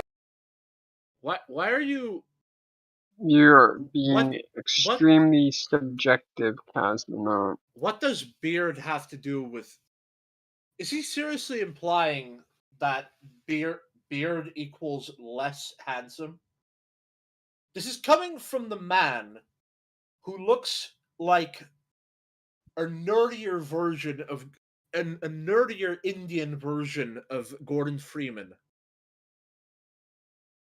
If I remember correctly, Cosmonaut Variety Hour has glasses, straight laced hair, and like sort of has like a sort of flat French fry like head shape. What the hell is he talking about? Ugly or what? What the hell's going on? It's insane. Okay. My uncle has like a pretty big beard. But I don't say that really takes away from his. What is happening? What is I okay. He's like he's doing this other thing that YouTubers like him do, where instead of making their point, they're trying to stack another point on top of a point. Like he's saying he doesn't look like a dwarf, and then he says he needs to look uglier. Which I mean, Gimli doesn't look ugly. Like, what are you talking about? Fuck it. All right, continue. This and tell me which one of these two characters is a dwarf. It's this one, the regular guy. But anyway. Regular Oh, guy. Okay. Dude's a regular guy. It just like reminds me like a meme where like an elf and dwarf swap bodies, and like the elf in the dwarf's body shaves the beard, and the dwarf in the elf's body is offended. Okay, that sounds The like some dwarf in the existential elf terror. body cuts the hair, and the elf dwarf body shaves the beard. Not exactly. Fascinating. Yeah, so this is If someone gets the reference, you're weirder than me. right. The regular guy with gigantic hair, so fucking immense that it's rivaling Mr. Frickin' Simon from the Bible. And okay, sure, regular His hair's guy. not that. Simon had like insanely big hair. Well, maybe okay. Killy kind of looks like a mini version of Aragon, but that's not a problem, is it? I don't think it is. And I mean, like, aren't they kind of like implying that like the Thorin bloodline just looks really good too? Yeah, and also the fact that Lily and Killy were also young for dwarves. Oh yeah, Well, they except were for the, very young, yeah. for the actual youngest one that actually has a beard. Yeah, but Maybe it's like a maybe it's like some kind of blood related thing. I get what he's saying, but it's what number one, it's not nearly as much of a problem as making it. Second off, more beard does not equal uglier. So what, he's just smoking drugs right now. The beginning of this movie tries to do the same thing that the previous Lord of the Rings films do. He wants to start with some background, set the tone, and it does it very badly. Okay. How? How? I know that you guys are like on that point. This guy mostly looks like his grandson. The Rings films do. But just with He wants more to start beard. with some. Like, does this guy look like a? Would you describe him as being an ugly man? Like, what is this bullshit? Well, I consider him a funny looking man. He has a obnoxiously long ass beard, but they're dwarves, so it's okay. I feel like the reason why Thorin did not have a gigantic beard was because he was the youngest, and then afterwards, like he still. like it. Whatever. This is My guess is it's implied they shaved the beard so they fit in better. okay. This whole thing Leader is stupid. of the I'm just- dwarves. I see a sexy Yeah, fantasy actually, hero man. yeah. Like, look at Latvian, you brought up a good point because in The Hobbit, I'm forgetting which dwarf it was. It was a conversation Yeah, with when they were when the king of the woodland realm wanted to know about the treasure. One of the dwarves brought up the fact, like, you never had to humiliate yourself and shave your beard just to fit in with the likes of men. You never had to do this, this, and this. We will not sacrifice our Yeah. birthright. Yeah, that's foreign. Oh, Yeah, that explains it all. yeah, Mhm. it's such. Okay, I think I understand the problem now. Thorin should have had like a larger beard in the intro, and to make it like consistent with the story. Then, which is Yeah. usually a problem that you have in movies, that they don't often tend to make a character look different enough in the beginning. From like to see like that they change because they want to keep it recognizable, which is I know when I like one of my favorite things in like animated series or like like they have a flashback episode and it shows the character that looks completely different but still recognizable. yeah, like the old guy is young and he's got like an afro. I love that trope so much. It's easily one of my favorite tropes ever. All right. Yeah, let's just yeah. All right. So now to the cancer point. Rings films do. He wants to start with some background, set the tone, and it does it very badly. I commended Fellowship for packing a lot of exposition into a well-cut montage. I really appreciate brevity. But in this, it's just an extended flashback, and honestly, this is all stuff that could have been told to us naturally over the course of the movie. What? No, you cannot do that. No, it would not have worked. This is one of those things where it's like, do you want to make the movie yourself then? Because how that would be fundamentally changing the way that the whole story worked.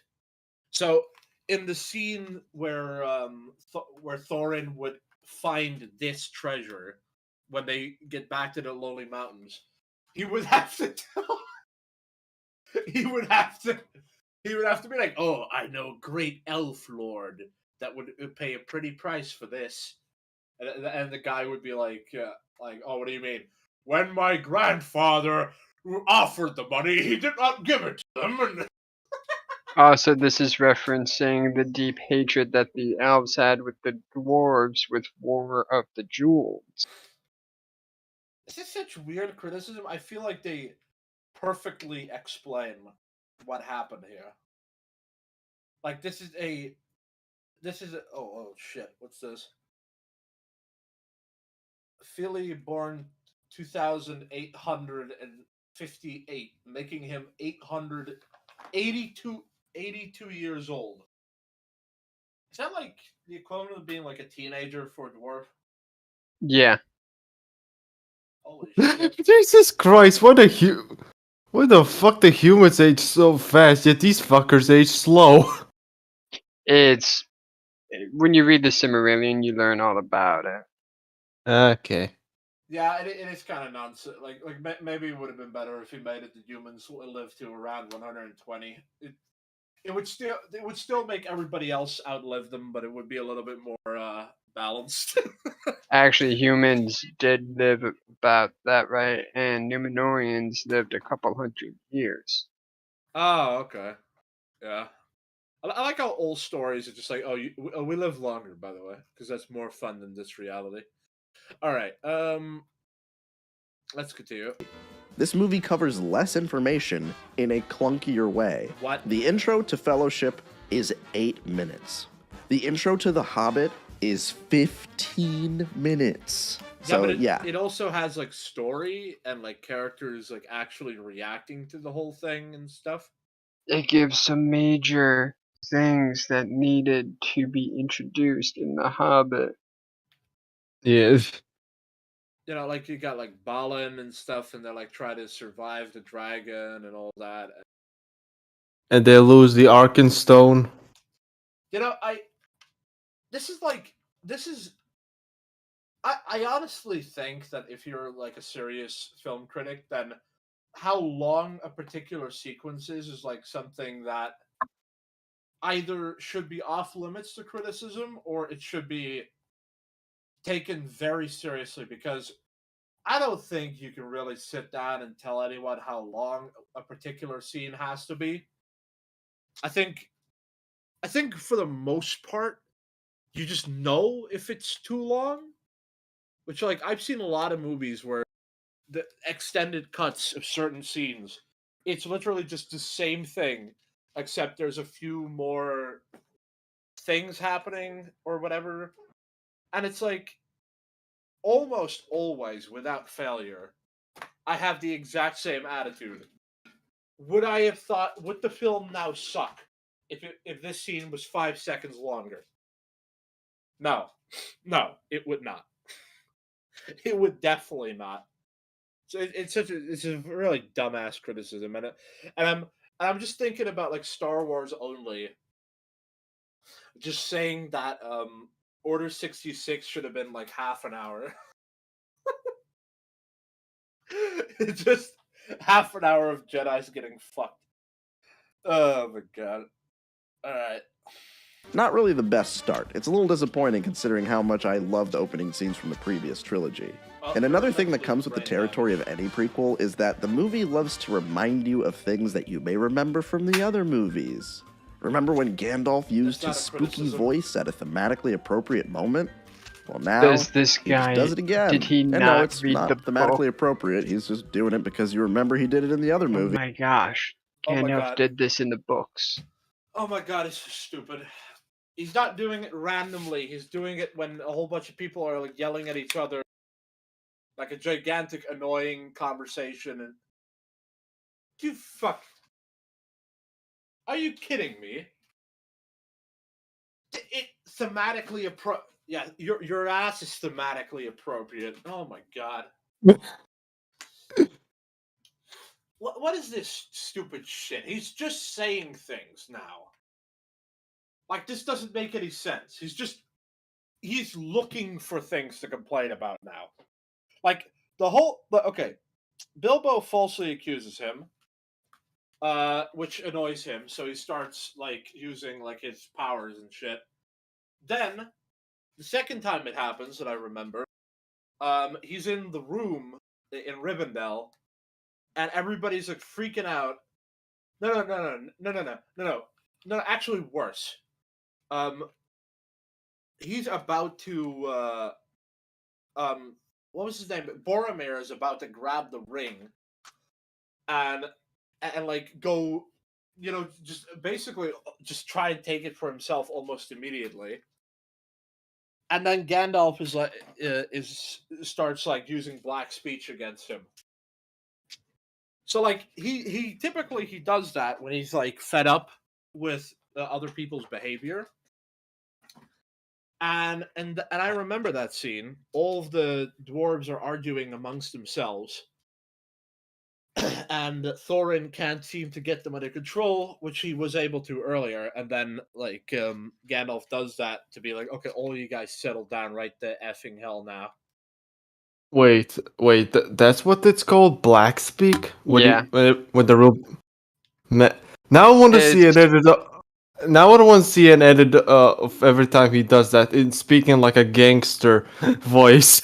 Well, you have your YouTube channel, body count and shit, like just Lord of the Rings. Every time Gandalf used black speech, there It's video for you. Ashnag Dörlekor, Ashnagin Botra, Ashnag Tlenkona, Ashpendon Ishkat, Klimpolot. Oh great, Joel's summoning a demon. Run! No, it's one ring to rule them all, one ring to find them, one ring to bring them all, and then the Ah, yeah. darkness finds them. So that's what it said. Mm-hmm. Apparently, Keely is the youngest. He's 77 years old. Doesn't look like it.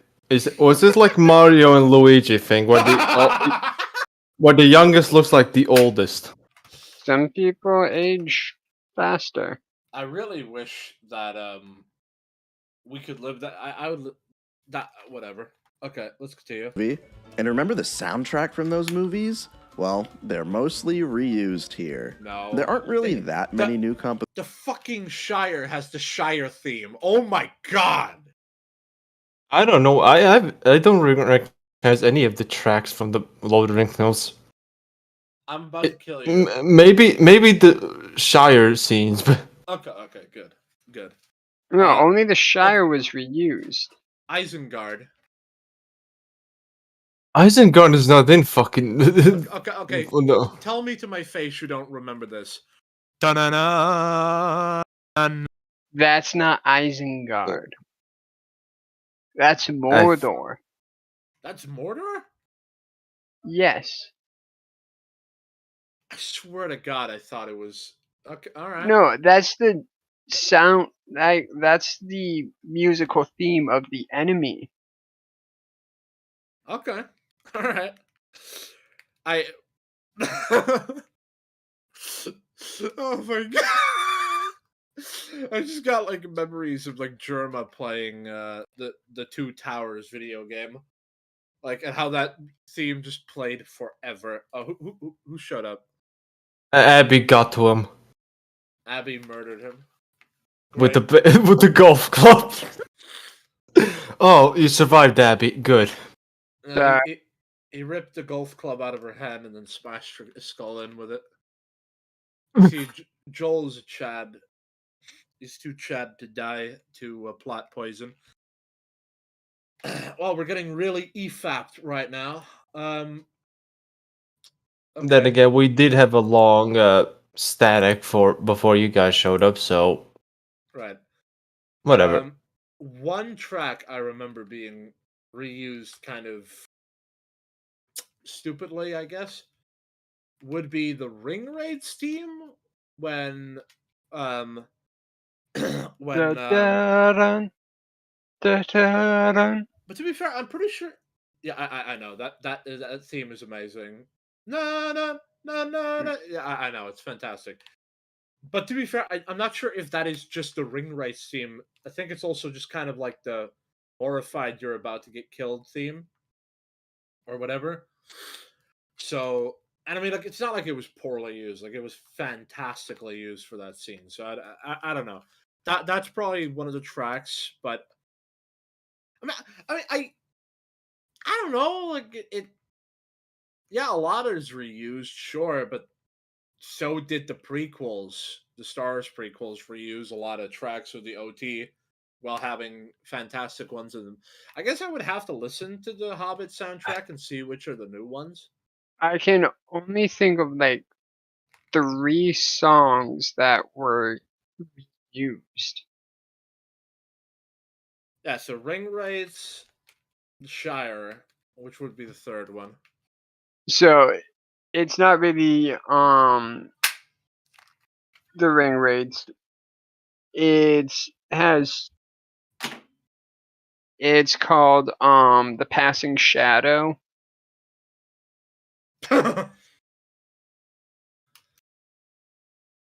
Right. Okay. I think that we have 4 concurrent viewers now. That's actually really good. That's really good. How many minutes are we in? Oh, I see. We're approaching 2 hours, so let's keep going. Positions, and it's a shame because the few that were made specifically for this movie are really good. Like the dwarf theme song is one of Oh, the yeah, that best one. and Phew, most that- fitting Yeah. themes in the whole series. Yeah. What the fuck does he mean by few?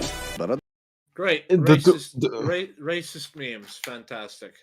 the dwarf theme is absolutely banger. It's better than even the Lord of the Ring film soundtrack. Hounds were roaring. Yeah, but Na, he na, said na.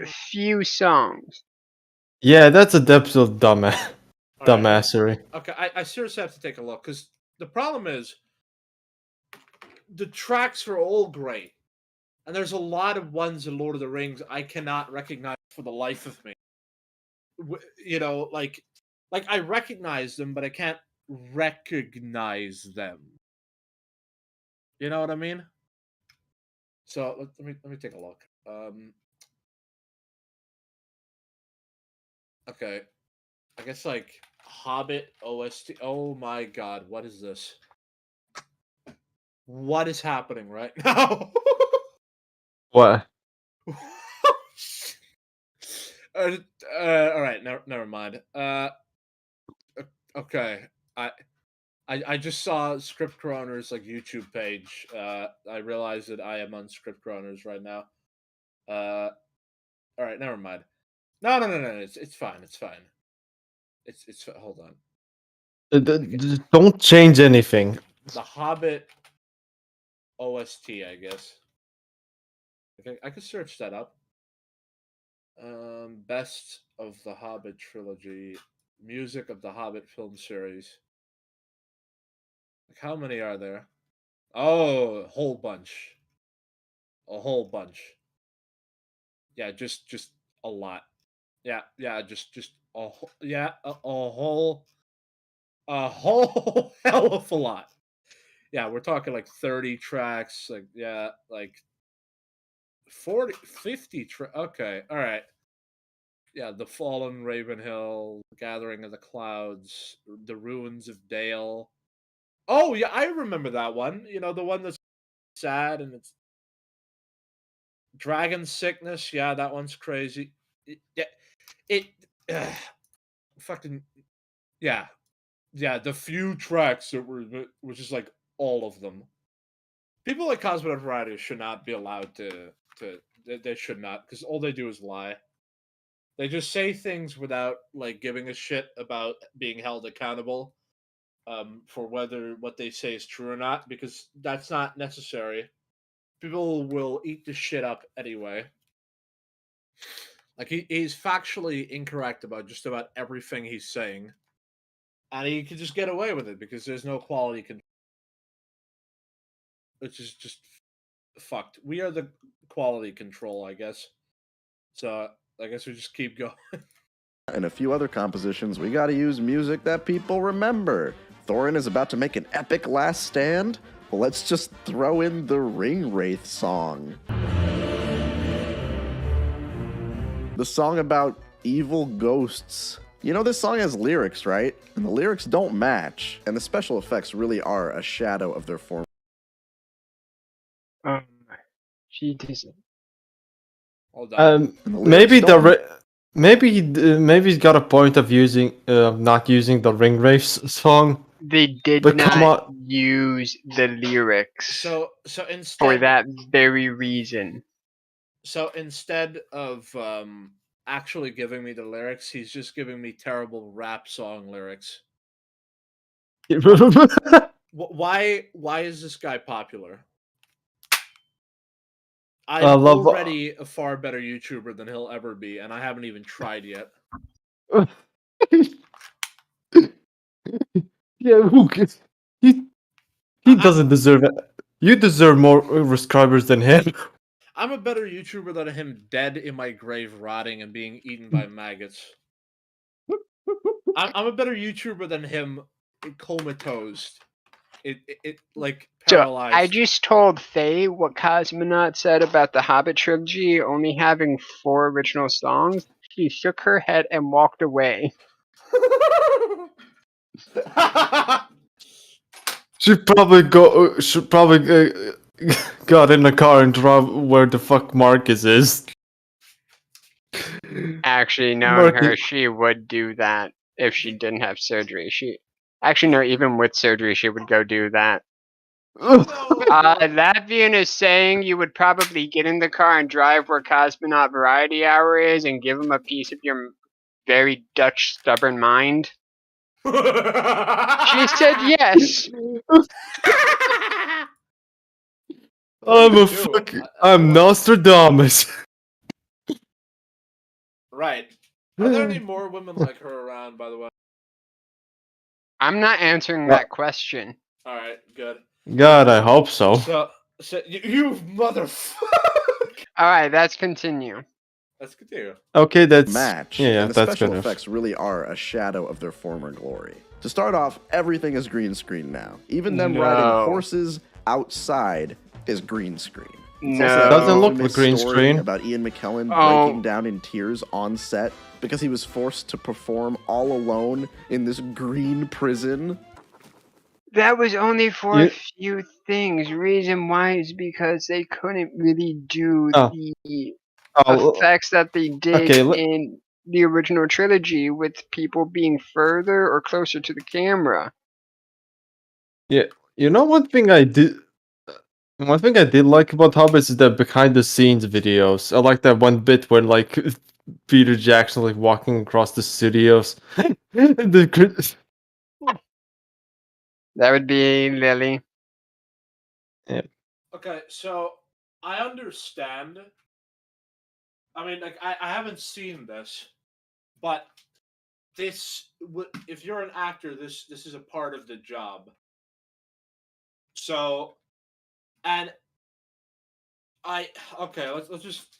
Well, this is out of Could be a- context. This is out of context. It's very out of context because I've seen this whole thing. What was happening is this was after a very long day of filming some running scenes with everyone. And so he had to sit down and do all this. He kept messing up. He was getting frustrated with himself that he could not do it. So what did the crew do? They actually went to his tent, redecorated it into his specific thing, something that he could just spend like a whole night in just relaxing and just taking a break from everything. The next day he came back, nailed it first try. So Yeah, right. Well, then, for the purpose of the video, I'm not gonna play this clip then, because he just puts it down to like do emotional bullshit, and and I'm not Wait, going to allow that to interfere with our perception of it. Wait. What- Okay. What the hell are you doing? So someone was skipping around, so To I start off, everything That's is what I green screen said now. I was going to do. sorry. Oh my god. This room's acoustics make everything I say sound like the loudest shit in the galaxy. Alright. You skipped too much. No, I said I'm skipping that clip being played. Low. Why? And it kind of makes everything look cheap. It's especially bad when they bring in one of the actors from the other movies and they have to add This this person Snapchat also- filter over their faces Cosmonaut to does soften not their under- wrinkles. No. Look how weird Frodo looks. And don't He you doesn't worry, look weird. you It's get to see not this very a same filter. effect. What it is that they are shooting with a higher definition and a higher frame rate camera. Yeah, because Peter Jackson was experimenting. In So- the trilogy, they shot in 30 frames per second. In the Hobbit movies, they shot in 60 frames. Yeah, so the 60 animation looks beautiful there. Yeah, yeah. I think I only saw like it's never felt like the movies were in 60 FPS. Maybe in the cinema, but it always felt off. They were played at 48 frames a second, which I mean, I hate 24 frames a second. Like I really really hate 24 frames. But 48 is kind of like the same thing but like in a different way. Like none of them is like truly fluid like 60 FPS is. Like if it was up to me, I would just tell them to film it at 200 frames a second. Hey guys, I'm going to dip out real quick. My wife made dinner and I'm going to join her. Yeah, enjoy your dinner. But Damn. maybe back. Who knows? Okay, that was fun. Great. The rest of this is just gonna be more stupid. I'm looking forward to this. Great. In every movie. Really, the most disappointing aspect of the effects is that the production team did not have access to the mountains of props and practical assets. Again, I don't want Just just fuck off with this stupid shit. Practical effects is can be so fucking lame too. It's not bad because it's CGI. You narcissistic retard. to blame PJ for everything. He just didn't have the resources to make this trilogy the same way he did before. So now they just have to rely on CGI. And it's such a bummer. The orcs look so good in the original trilogy. Every one of them looks so unique. And now they're I don't know. I kind of prefer. Are you going to tell me to my face that this is like real? I don't know. They kind of make Are you look. really going to tell me that this goblin's like eyes are like a real practical effect? It was CGI in it. They are way too good looking, especially compared to the rest of his skin. It- It's way Yeah, too good looking. The fucker showed a goblin when he meant to show orcs. God damn. People complain about the CGI with Azog, and I just do not understand it at all. So let's see Sure. what he has to say. unique. And now they're all CGI. And you gotta look at the orcs for a long time because they are really pushed into this narrative. Because in the Hobbit book, the orcs aren't really that big of a deal. They're just one of many temporary roadblocks for the Yeah, they just got a whole fucking army, but not that big of a deal. No, don't worry. Oh, just one of the three, just one of the 5 armies. It's not a big deal. It's a Okay. whole fucking army of orcs, but not a big deal. Okay, are the orcs actually part of the 5 army battle of the Yes. 5 armies in the Yes, book? the battle of 5 armies is humans, elves, orcs, dwarves, and eagles. I Okay, think. 1, 2, 3, 4, 5. Yeah, technically 5. I don't know. Though I swear to God, the animated movie said it was goblins. In the animated movie, I just remembered this. A bird comes up to the Lake Town guy with the arrow. A bard, I think was his name. Yeah, bard. A bird comes to his ear and tells him that Azog has a weak point, and then he hits him with a weak point. Smog, it was Smog. That Smog has a weak point. But literally a bird tells him, so yeah. Yeah, that was stupid. That was. Yeah, the animated movie is so much better. Oh my god, it's so much better. It's more accurate to the book. Also, by the way, notice how the dwarves are here, like copy paste. I love the animated book or movie. Okay, I love it. But Yeah, come on. it definitely Come on. it definitely has more book accuracy appeal, but Definitely, but I would say like the problem is that they didn't make Fellowship or the Two Towers or whatever, so I can't watch the '70s cartoon and be like feel like I got a complete experience. well, technically you could watch the Bakshi film that contains the story of the first 2 books. Are you talking about the ones that use like rotoscoped real life actors? Yes, that one. Because that was fucking weird. It's Bakshi. His work is always weird. Yeah, I don't. That parts of that look fantastic, and then other parts are just stupid. The fact that they got Christopher Lee and he didn't play Gandalf, but he played fucking Treebeard. That's the biggest missed opportunity because Christopher Lee. well, because Tolkien literally approved that allowed Gandalf to be played by Christopher Lee. And one time we had almost had the chance of getting that, we didn't. Christopher Lee only didn't play Gandalf because he was too old, and that's it. I get with the 2000 movies, but the actual film was made in the 70s, basically Lee's Oh yeah. prime years. But my guess he didn't have much time.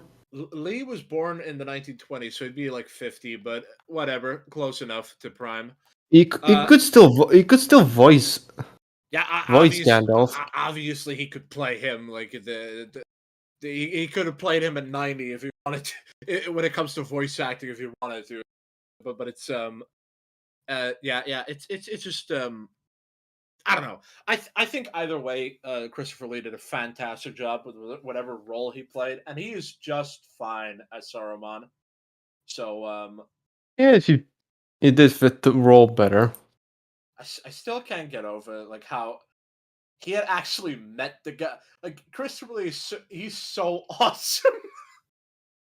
He had actually met him, which is fascinating, by the way, because I'm pretty sure Tolkien had been dead for like 30 years by the time that they adapted. Peter Jackson made his adaptation. He'd been dead for 30 years. And then Christopher Lee's just there like, oh yeah, I knew him. And he wanted me to play Gandalf. But damn it, you guys made the movie too late. You guys are assholes. And the fact that he played Treebeard in the animated film and couldn't play Gandalf himself in that. Yep. The group. But hey, we gotta add conflict. And again, I'm gonna get more into that in the next movie, because as much What is that complaint even? We gotta add conflict. This is an action. Yeah. Yeah, an adventure action like super movie. Like conflict, Alamalos. Okay, great. as I'm bitching, a lot of these problems don't become big problems until the next one. The positive aspects of this They're not film even do make it problems. easier What are you to talking ignore about? these things. And there are a lot of positive aspects. At this point in the trilogy, there isn't a ton of made-up original content. A lot of what happens is stuff that happened in the book. So the made up original content is just automatically bad, I'm assuming. Well, great. I like how in Lord of the Rings, the second movie, we just remove one of the generals and just replace him with Eomer. But how many other characters were not there in? Oh yeah, Tom Bombadil. Like man, it's so great how they removed Tom Bombadil from Lord of the Rings. You know, like I mean, since after all we need is a perfect adaptation. You know, just so they removed Tom Bombadil. Oh man, Lord of the Rings sucks. Lord of the Rings sucks. They removed like the general. They removed like several like Rohan characters. They removed several you know. It's like what is brevity, man? I don't know. It's like yeah, the movie should have just been 10 hours long and should have just had everything in it. Yeah, bro. We should all three of them should have been 10 hours long, which by the way I would love if they were 10 hours long, but it but unless it's a perfect adaptation. I'm just imagining like the movie is just a guy reading the book. Like just a perfect adaptation. Oh my god. And that's usually when these movies are good. I mean, a lot of the dialogue from the opening scenes are just straight up lifted from the books. This movie has a lot of nice moments with Gandalf and Bilbo as well, who I think are probably the strongest characters in the trilogy. A lot of the childlike adventure that you'd expect from The Hobbit is present here. For the most part, this movie does have a much lighter tone than the rest of The Lord of the Rings, and I love that they actually sing the songs, further adding to the storybook vibe, and I like that the action is fun and inventive. I really appreciate Man, it's almost like the movie's really freaking good. Do you notice how he's not even agreeing with himself by saying all of this? Like this he's destroying his own arguments and he don't even understand it. Like movies that suck, you would not have this much to praise about. Just period. Just this guy does not give a shit. He just wants to make money. Any of this is legitimate. That the dwarves don't fight like any other characters that we've seen before. They have their own little style. For instance, the Fellowship members each fight in a way that's very specific to each individual. Gimli just smashes through his enemies like a barbarian, because that makes sense for him. Aragorn is like a man-at-arms, he can fight with like anything. He uses a lot of improvised weapons, showing that you can give him anything to fight with and he's equally dangerous. And then we have Legolas, who's the fucking anime character. But the dwarves all fight with each other. Oh my god, that CGI was so bad. Lord of the Rings sucks, man. How dare they use CGI and not just have Orlando Bloom get trampled to death by the horse, and then replaced by another. But then get Oh god, you're killing me. it just you see how the whole CGI thing. It's when it suits you. Like any movie that's going to use any CGI, it's going to look questionable at points. If you're really looking for it, it just will. Like it's such a dumbass thing to criticize. It's like map paintings from like movies in the 70s can look like shit. There's a lot of practical effects that look like shit. And if I know I'm going to commit some kind of like crime against humanity here, but a lot of the practical effects of the thing look fake as shit. Don't you dare. It doesn't really look real to have like these like little antenna eyes come out of this guy's like head. It's basically an alien that will body morph you, so Yeah, it's but supposed to does that look real? uncanny. It looks uncanny, but it doesn't look real. Like It it looks it's as because real it- as it's because it doesn't look like it's surreal. That's why it's so scary. But you know that it couldn't possibly exist. Just for no other reason than like where the fucking thing come from. It's like it's extreme body horror based on like the imagination of the human of the human condition. Like if it was a real alien, it would just like turn us into them or whatever would be happening. Obviously it's like a parasite creature and the whole point is like the thing, but you know, I'm sure if I watched the thing and I was a complete asshole, I could probably point out like a couple of hundred different shots where it looked fake. But I'm not going to do that because I'm not like, like practical effects. Practical effects suck. Now let me prove it. It's a conclusion that you make and then you walk backwards from the conclusion. You say that CGI sucks. So you have to justify that by walking your way backwards to your conclusion. The reality is special effects can suck, and certain special effects are practical and certain are CGI. It's just a retarded criticism. Just period. They throw weapons to each other. They do little combos. It's like a fucking fighting game. It's very creative. And most importantly, it suits them. We see this as early on as the scene where they're doing the dishes. The fact that they do chores in the same way that they kill monsters, that's very smart. It's a good detail. I really wish this wasn't the only way we saw their character shine through, but I'll take it. This movie also has a lot of creative visuals. I like the transition between old Bilbo and young Bilbo, and I really like how the logo has a little smoke ring behind it, emulating the One Ring. There are also a few narrative choices that I think work a little better here. I like that Bilbo has the chance to decide if he wants to go on the adventure or not. He has to make the active choice, and I think that's a lot better for his character arc. I also like that they make a point to show that Bilbo really likes hanging out with the elves. I think Cosmo Variety Hour is low IQ. I think he's actually a stupid person. I think he's good at editing, but he's like too dumb to not understand what he doesn't understand, and that's like part of the reason why he's able to make videos. I would get bogged down in details, and I would want to honor the source material of what I am like trying to review. So my reviews would be very long, very in detail, very respectful. This guy just says things. I know exactly what he's saying. Exactly.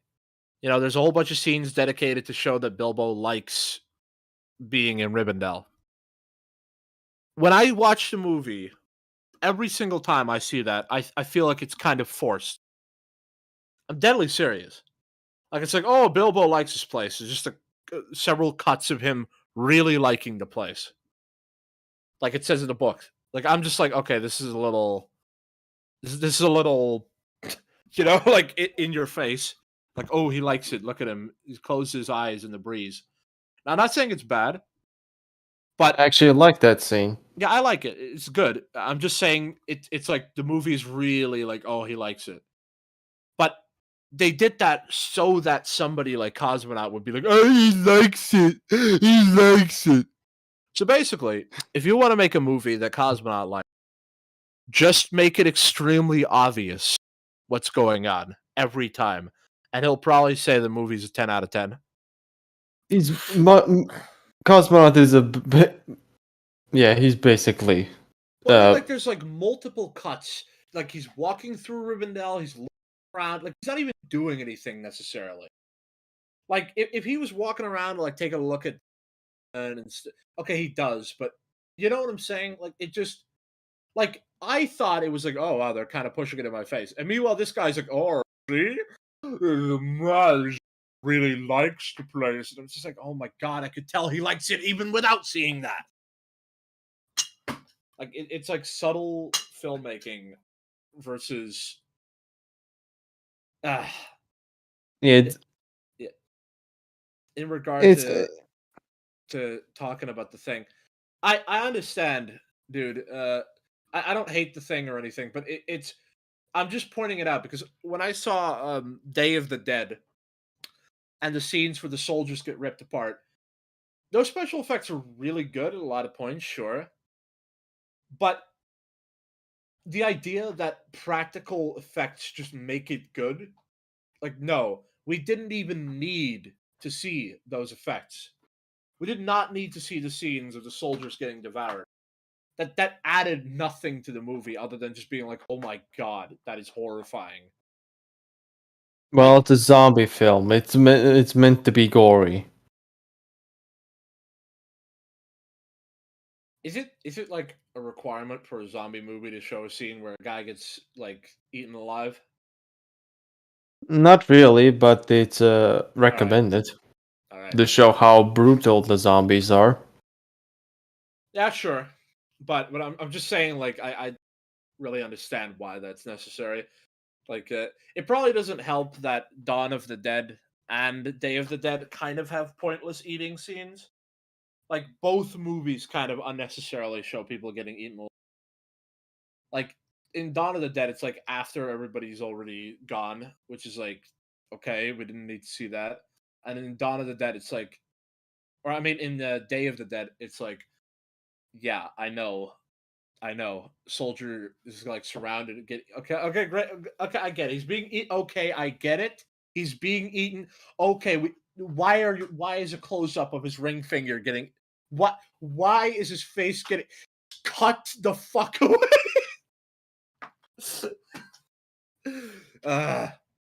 Fucking ridiculous. Yeah. And then it's like, you know, Captain Rhodes and like choke on him. And it's just like ridiculous bullshit. But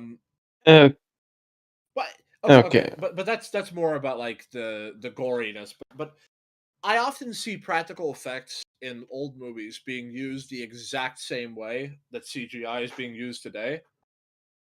Like it's Steven Seagal, Hard to Kill. There's just a lot of squibs in the walls exploding and woods coming out and shit. And they're just using what they got. I don't know why this is so like bizarre. Like it's just stupid. Like all of this is just dumb. Yeah, let's just continue. And he doesn't need to say out loud, boy, I love it here. You can just tell by looking at him in these short scenes where he's just vibing. And it makes Yeah, so like I said, just make it extremely obvious, and he'll say that it's a 10 out of 10 movie. Makes sense because later in his life, Bilbo does go on to live with the elves. Little details like this didn't need to be added, but they make the overall picture a little better. I also like the Goblin song. Down, down, down in Goblin Town. I think goblins should be in every movie. So yeah, this is definitely the easiest Okay. Hobbit movie to enjoy because a lot of the things that people hate about these movies are either not a big deal yet or they just haven't been added yet. To me, this is the only time that any of these movies feel like they're a part of the Lord of the Rings franchise.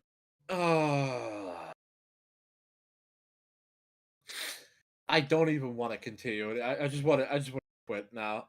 What is this? It doesn't feel like Lord of the Rings. Yes, you proved it by talking about things that are like minor issues at like best, and like God, it's completely not a problem at worst, I guess. it's Everything you mentioned so far at worst is like a minor problem, and it's not even a problem. Like it, no. like a lot of it is just like because let me tell you something. I notice all of these things that he mentioned when I watch the movie, but it doesn't like really ruin or diminish anything. Like I'm just kind of I wish that wasn't the case, but whatever. I like how I like how it can go from um I like how it can go from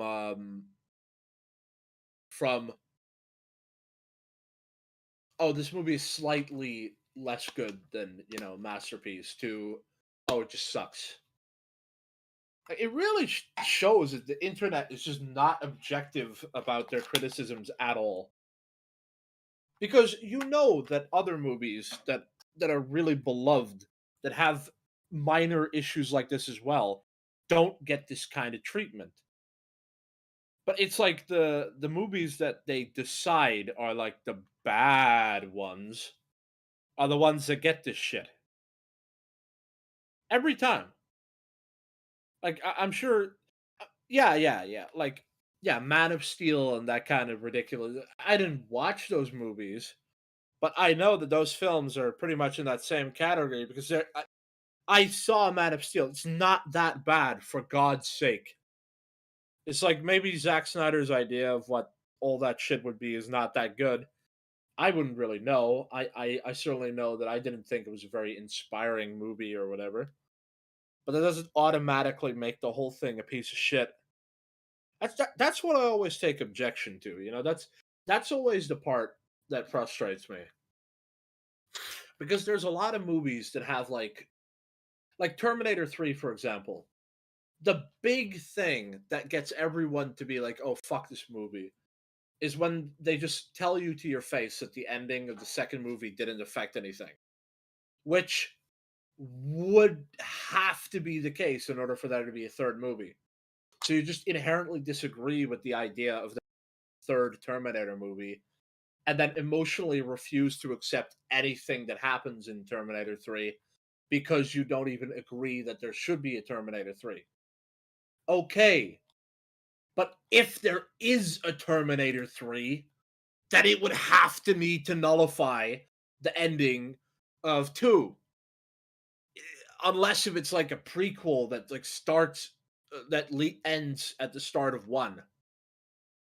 Like which would also be weird because they then technically stopped it in 2, which I don't think would happen, by the way, because then Arnold would not be able to. Yeah, I don't know. It's it's back and forthing itself into the ground, but you understand my point. Like Yeah. it's just, but like, yeah, with the new things that I've learned, an argument like it doesn't feel like it is an appeal to emotion. You're basically saying, "Oh, this thing doesn't feel like this," which actually makes the comparison to Terminator pretty relevant because a lot of people would probably say, "Oh, Terminator 3 doesn't feel like a Terminator movie." Actually, no, they said that about the fourth one because I think they would say that Terminator 3 feels because Arnold's there, but the Arnold is not in Terminator Salvation. Which actually, yeah, it's like, what do you mean doesn't feel like? Does it have to be like that? There's like a couple 100,000 things you could say about that, but it's not an argument. Fundamentally, it's just an appeal to emotion. So it doesn't even mean anything if he says that. It doesn't mean anything. franchise. On an okay out of 10, let's get to the real Okay out of 10.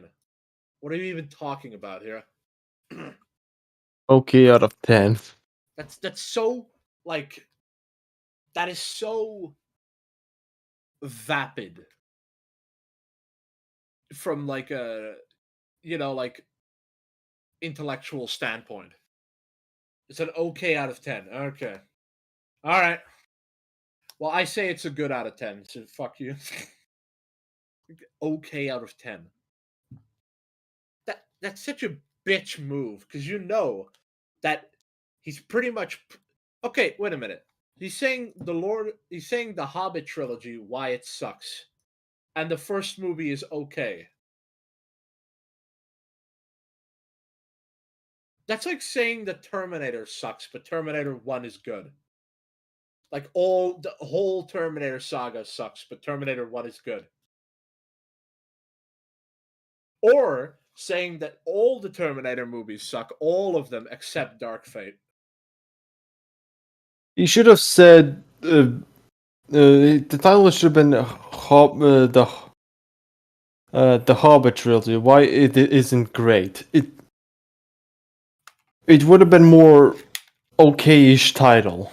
It would have still been wrong because I do think the movie right, but it would be like why it's not a masterpiece, or why it's not as good as Lord of the Rings, or why it's not as good as it could have been. That's probably the best title, but yeah, why it's not great. That would be a much better title.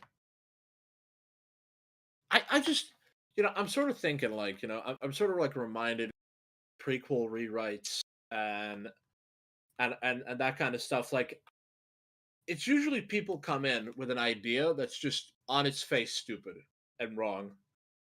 So it's like a lot of people who really hate The Hobbit, for example, they don't understand why Lord of the Rings is good. They do not get it at all. Because fundamentally, that same like magic that Lord of the Rings have, it is in The Hobbit. It is absolutely in there. Maybe not as vividly or strongly as Lord of the Rings, but it is absolutely there. Like saying that it doesn't feel like Lord of the Rings is just silly. Like what do you mean doesn't feel like it? It's like I'll tell you what it is, dumbass. It's 10 years later and different people are working on it. So some of the vibes and the energy and the atmosphere is a bit different. Right. Half-Life Alyx is still like a Half-Life game. Just because it happened like like I don't know, like 18 years later or something. No, not 18. Just because it happened like 12, 13 years after the last doesn't mean that it's not like this is just stupid. This whole argument is dumb. But yeah, okay out of 10. So your video title is just clickbait because the first movie is fine, which already destroys the idea of saying a trilogy sucks. Like, actually, there's a lot of people that have the idea that a trilogy where the first movie is good and the second one is okay and the third one is bad, that somehow means it's a bad trilogy. That just means the last one sucks and the other two are good. Like that, yeah, it's like the whole diminishing returns thing, but like it takes a while before it becomes bad.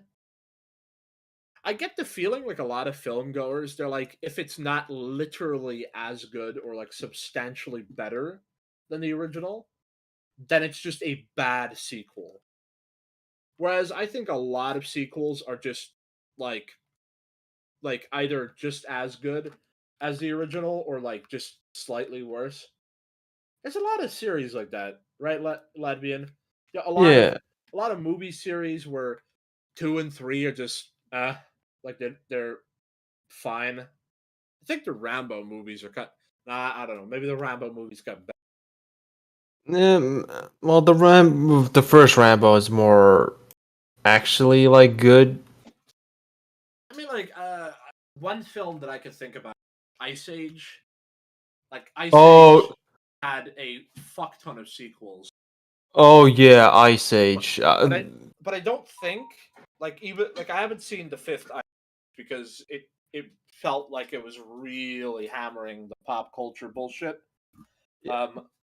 Like way too the fucking yeah. the first movie is the only like actually that has depth and is actually pretty good, even if it's the worst looking one. Yeah, actually that's a good point. Yeah. The first movie is actually a bit better than some of the other ones. But I like the second movie for, the story and like the whole thing with like they have to escape the flood. Um I They like should have. I like the third one with the dinosaurs and stuff. And it's like, which one is the best? Probably the first one. Probably. But does that mean that all the other ones suck? No, It, it's not that really. they took they didn't took the movies more seriously. Yeah, they The didn't humor take was them more seriously. Yeah. even if there were goofy scenes in Ice Age, they still had some realism. I mean, like, sure, but the point is that like, whereas Ice Age sequels could have been like, you know, better than the first movie or like way better or whatever. They just became something else, which is like a sort of entertaining, like family-ish drama of like friends making their way throughout stuff. Like Diego and it learns how to swim in the second movie, and it's like this whole character arc and stuff. Like and like how he meets the other mammoth woman, and they like work together to try and survive the species and stuff. Like that. Like there's something to there. It's like Madagascar. First Madagascar is fantastic, and then the second one is also fantastic, and then the third one is I don't know. I just don't agree with the whole sequel thing. I think it's not as It's it's like sequels. I like for the longest time I've always thought sequels were better because they basically already established the characters. Now they just wonder what's next. It's kind of like Gremlins 2 being unironically better, more entertaining than the first film. yeah. You're actually right because I think that's a lot of it too. That a lot of sequels, reason why they're not as interesting, is because the characters have already made it. It kind of reminded me of like Happy Feet 2. Did you see Happy Feet 2? I remember it. Happy Feet 2. I don't know if it was made like it. I th- okay. I need to look. This is It was probably made somewhere mid 2010s. Feet. I remember seeing something about like way later. I know that anime probably reviewed it, Take a look. gave it a 0 out of 10. The Animat said that Happy Feet was terrible. Okay, it came out in 2011. Robin Williams is in that movie. Elijah Wood, Matt Damon, What? Yeah. Hank Azaria. What the fuck? I know a lot of people were in that. But yeah, I didn't even know the Happy Feet 2 existed. But anyway, Wait, the first film released in 2006? dude, we're all old men now. Jesus Christ. Have you not paid it? We have been alive for 20 years, Latvia. 20 plus years. Shit's happened now. Oh god, dude. In 2025, the Hobbit films will be like 10 years old. Well, they're all. The first film was 10 years old in last year, and now Desolation and Smog. Oh, great. It's even worse than all right. Well, anyways, to finish up the point, the Happy Feet 2 is like Happy Feet is already adult and dances pretty good. And his son is like, like it's I think the problem is it's sort of like life. Like a character goes up until he peaks and then he just sort of stays. Which It's really easy to solve. Just give him another peak to climb.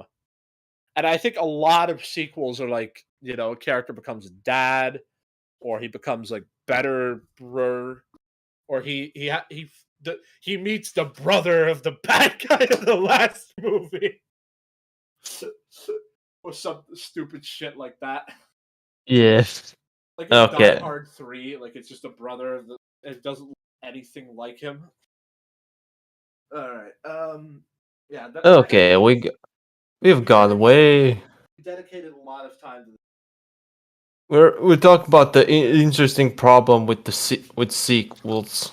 But I think anything that we'll say is more interesting than anything that Cosmonaut will say, so it's fine. Yeah, it's Shit fine. now.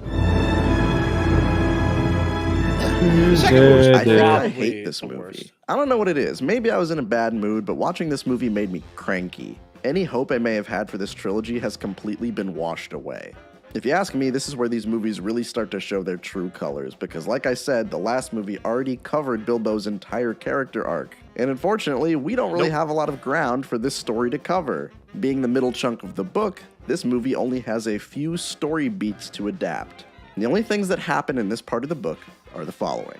The dwarves get captured by spiders, the dwarves get arrested by elves, and the dwarves go to the mountain. That's it. We don't even... Wait, The what about the dwarves lake? The dwarfs meet Beorn, the Wolfman changer guy. They travel into the forest where they survive around and try and find Radagast. Probably not Radagast, but they try and make it through Mirkwood. Then they encounter spiders. Then they get captured by the elves. Then they escape the elves, ride on barrels, get attacked by more orcs, make it to Lake Town, have a whole political conversation, and like convince the people in Lake Town to help them make their way to the mountain and how they're going to reclaim it, which they had a lot of trouble making happen.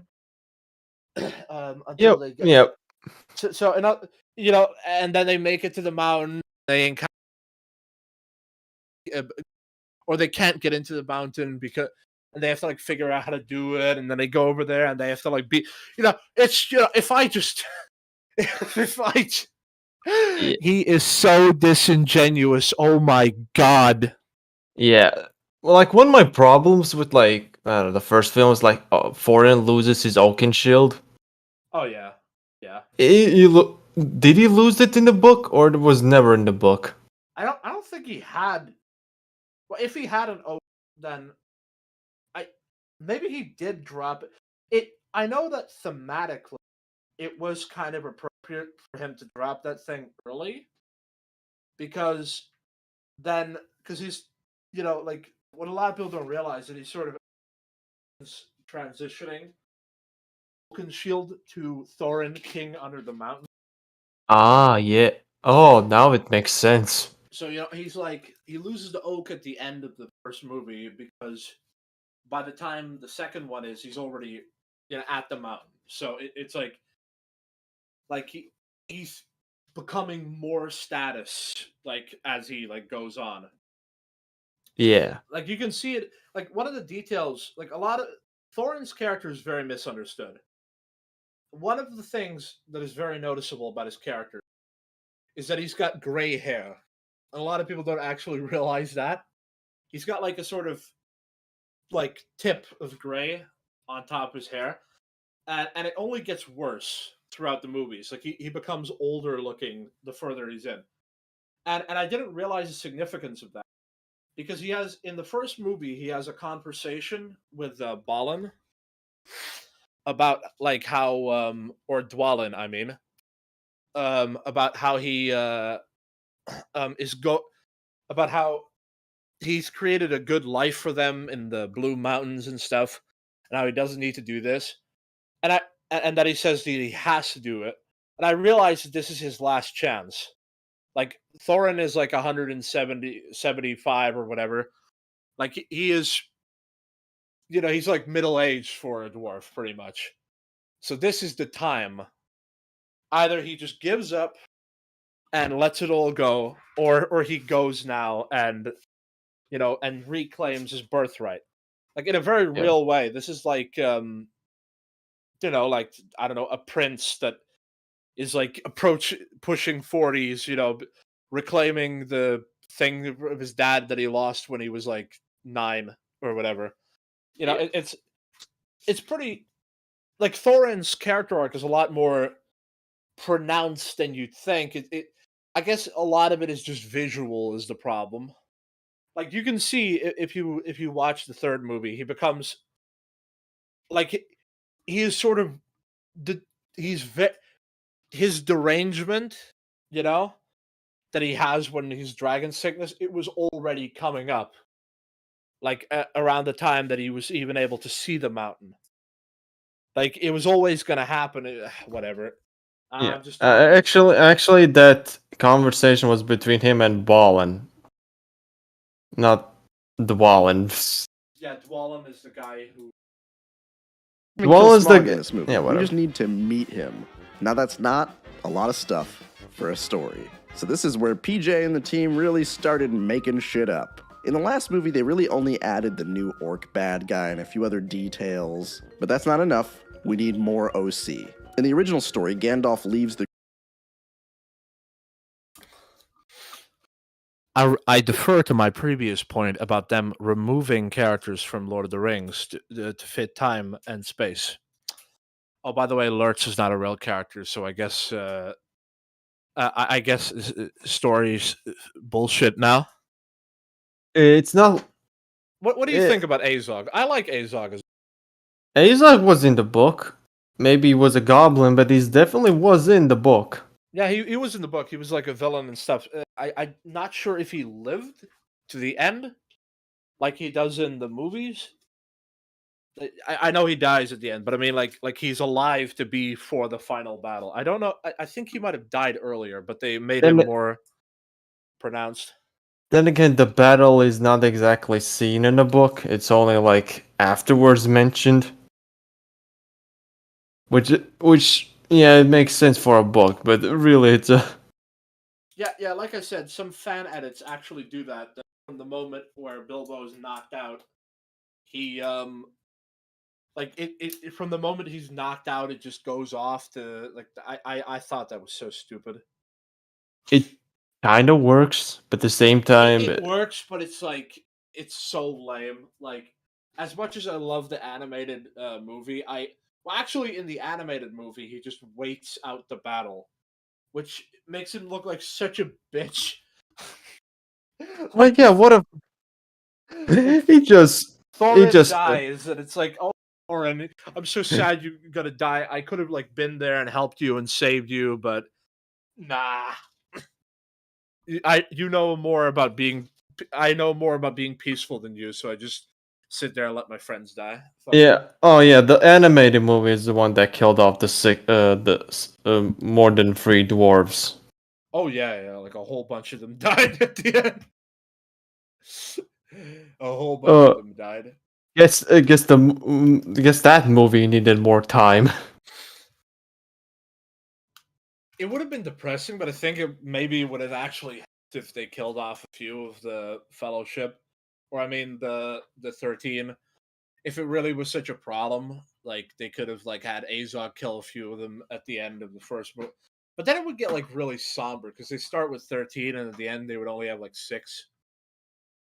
Like it just It will be basically the Halo Reach of the Halo Reach.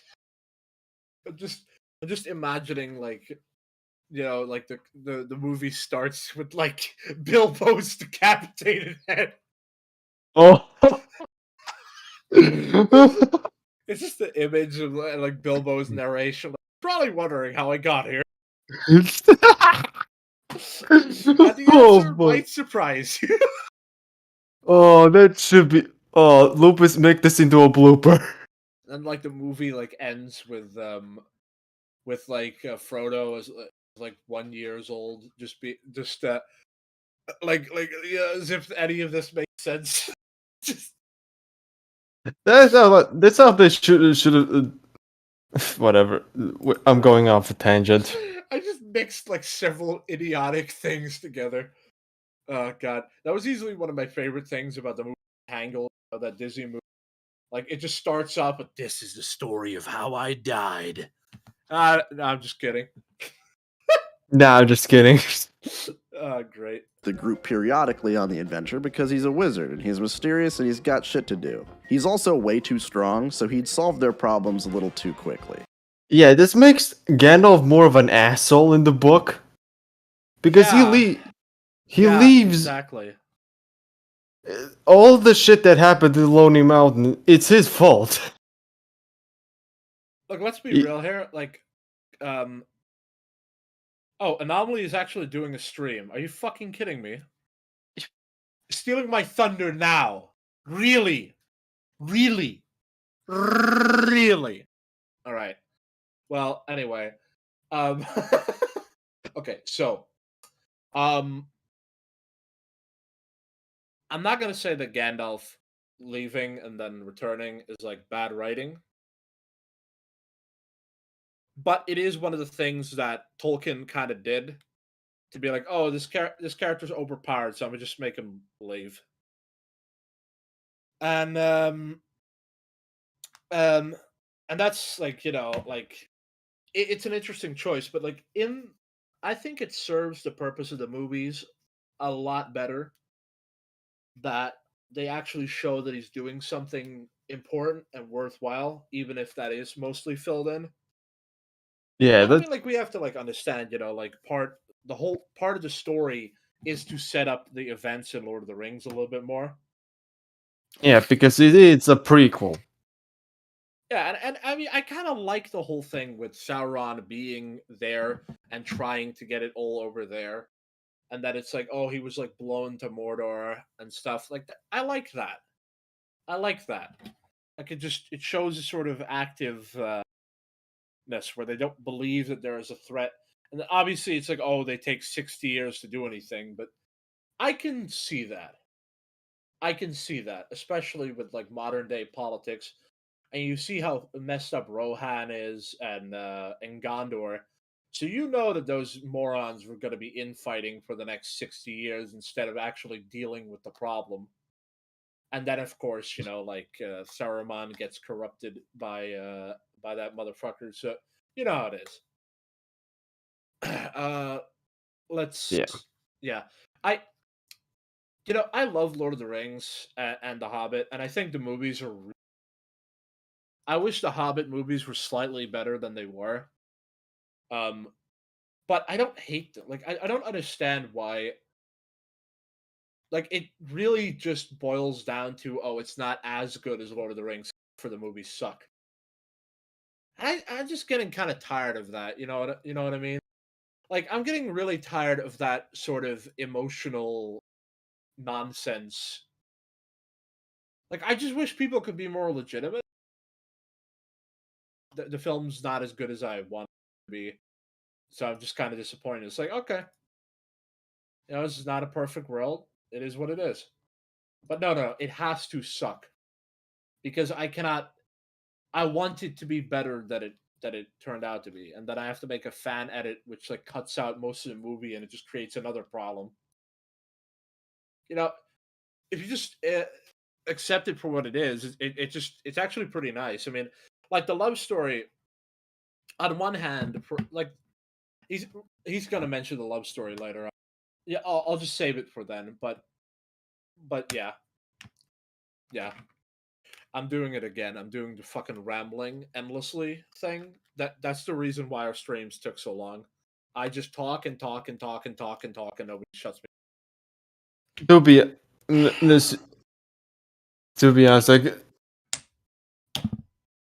Yeah. whatever. To be honest, if you weren't there, I'd probably be talking as well. Pride and Prejudice. The novel was released 200 years ago. Okay, thank you for that fact, Google. Okay. But hey, we need content for the movie, so let's ruin the mystery and just see what he was doing. So in this movie, he's hunting the... People just take mystery, and I'm beginning to understand why J.J. Abrams mystery box isn't as recognized for being garbage as it should be. Because a lot of people actually think that that's like legitimately how you do mystery. Like a lot of people, unfortunately, really do think that is how you do mystery. And that's unfortunate because it is a terrible form of storytelling. Absolutely terrible. It's completely horrendous. I like how Anomaly streams at the same time there's a new script crunch. The Return of the Kings as the Yeah, the Return of the Kings. Alright. Necromancer, who's secretly Sauron. Yeah, Sauron isn't a fucking thing in The Hobbit, and there's a number of reasons why this doesn't work for me. Okay, so you saying it doesn't work for you is just another appeal to emotion, so that's not an argument. And he wasn't in the book because Tolkien had not thought of it yet. But if you make these films and make them interconnected, you have to add elements that connect the storyline. yeah, it makes perfect sense. Look, I don't want to like insult Tolkien here, but Tolkien only made the two connected retroactively. Like it's like, oh yeah, they're part of the same story. Yeah, all that stuff that I specified in Lord of the Rings. Yeah, it's not quite there in The Hobbit, but there's nothing in The Hobbit that really like breaks that. So it works. And it does. It does. The Hobbit just doesn't mention all of the extra detail that later was added for Lord of the Rings. But it is like an issue. You know, it's like, I wonder what so and so is doing. Well, now we know. Elrond is still there doing Elrond things. You know, the wizard was always, you know, like Saruman was there. You know, a whole bunch of people were there. A whole bunch of people stuff. You know, like it's whatever. Like it I like okay, let's just hear his the imaginary reasoning that he's probably I mean, I think my imagination of what he's say is probably just as bad as what he's going to say, so well, actually, no, it's probably going to be worse. First of all, The Hobbit is not Lord of the Rings. The Hobbit is a silly, goofy bedtime fairy tale. The Hobbit is basically a collection of bedtime stories that Tolkien would tell his kids. That's not an argument. Thank you, good sir, and good night. That's not an argument. That is not an argument. Well, I'm guessing he hates Hansel and Gretel witch hunters because it's not like the story. Okay. Even though it's even though it's technically a sequel to Hansel and Gretel. All right, look. It's in the same universe. Like, I don't care. Especially since The Hobbit is like more story and it's connected with it and it's pretty interesting as well. Sure, it could have not been 3 movies, but what were you expecting? Do you really think that Peter Jackson was going to make a kids-only movie? That, like, proceeds the really violent... Like, imagine making it for 6-year-old, and then those 6-year-old... I wonder where this continues. Let me look on the internet. Oh, it continues with Lord of the Rings. Oh my god, it's so violent. Oh my god, this is nothing like The Hobbit. Oh, poor Timmy. I don't think it would happen, by the way. I think Timmy would just be like, wow, violent. But, I know I was.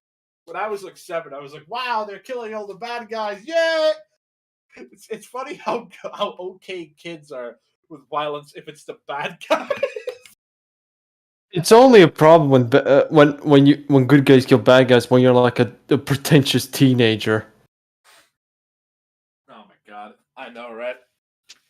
I fucking hate that. Like that stupid. All the There's nothing that I hate more than like the gray characters.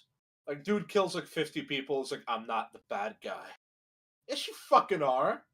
You just killed like 30 men. You murdering motherfucker. I don't know. A lot of characters in Lord of the Rings kill 50 people. Are they evil? No.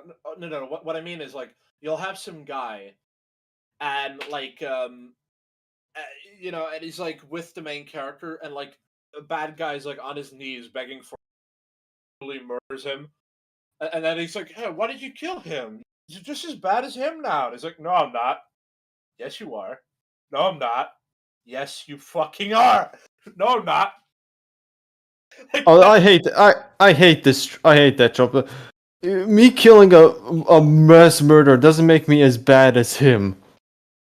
I don't understand why they do that in stories. Like it's so, I was watching the show. I don't even remember what the name was, but it was like a mix between like fantasy and real life or I mean like modern times and like but it was like it was really weird.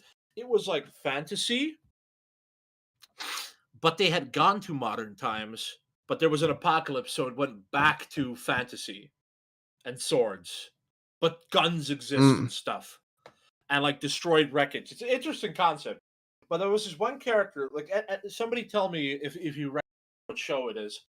I don't remember. But to be fair, the whole story was like full of like, oh, this guy's a generic background character. Let's just let him get eaten by the horrible monster and not give a shit. Um, it was full of that kind of stuff. But there was this one elf character, and a bunch of like elf hunters had like sliced off one of his ears, and he like barely escaped with his life.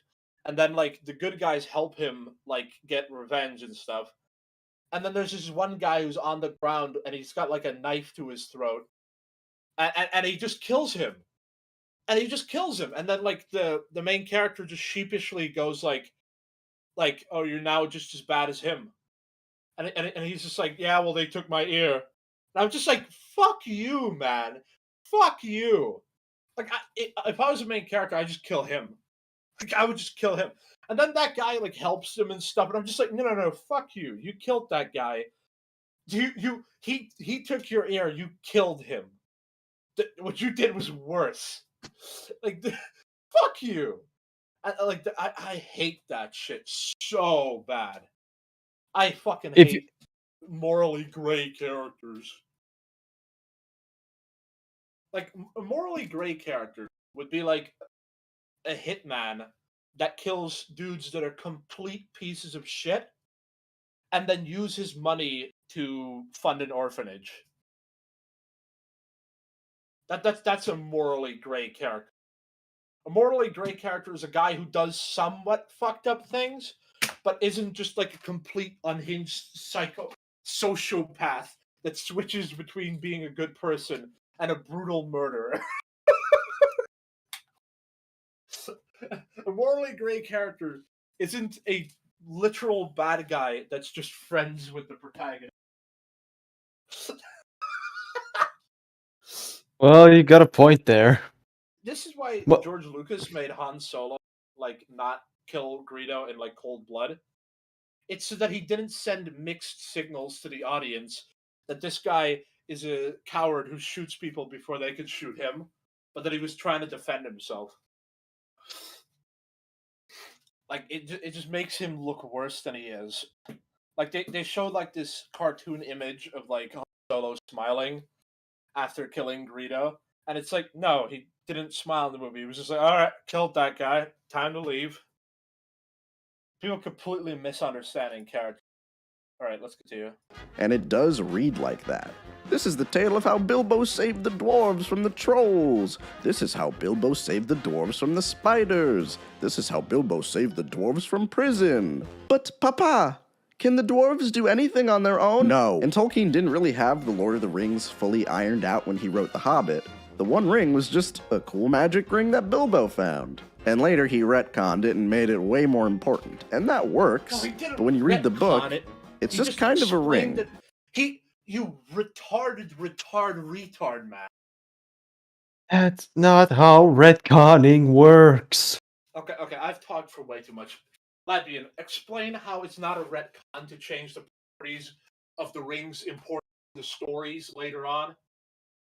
It's basically just introducing a mysterious object that has no explanation, and then later it gets explained. It's not exactly retconning. It's not exact. The retconning is like changing how he actually got it, because in original story he got it by playing a bet with the Gollum. In the second edition, the canon edition, he he just steals it without Gollum knowing it. That's retconning. Wait, so you're saying that in the movie they're using the original version? No, they're using the retcon one where Bilbo finds the ring, but they don't. But he doesn't bet on it on Gollum.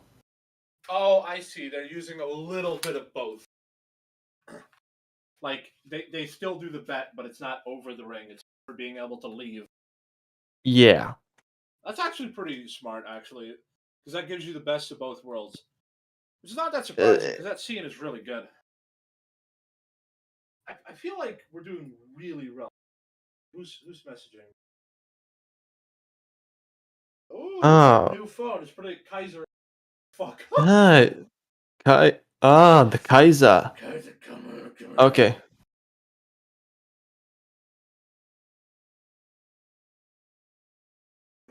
Come here. By the way, I'm standing in my room and I have a toy revolver, just perpetually like flinging it, like like a cowboy. And every time I make a point, I point it at the screen like I made a point, bitch. It actually has a projectile. Tell it. Can you join us as confirmed? We'll try to do voiceless sometime Monday, but might not be as I end up. Hey, Kaiser Man's here. Hello, Robbie. After 2 years, we now have Kaiser back. Wait, it's been 2 years? I No, it hasn't been 2 years, you idiot. It hasn't been 2 years, but it's technically 2 years since Kaiser Well, showed up. depending on your definition of what a true year is, it might very well be that all that time that was spaced in a couple hours was actually completely taken into a couple years because of time magnification. I welcome you back, Kaiser. Kaiser, get into the watch together.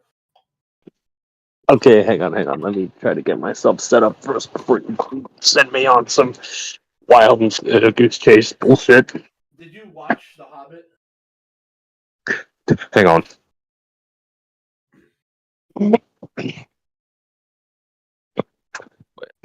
Hi.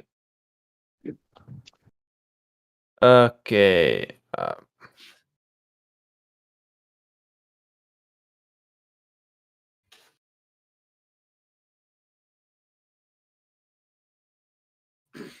We apologize for this temporary setback as we wait for Kaiser to fix his shit. Okay. For some reason, you're a bit more quieter. Wait, maybe not.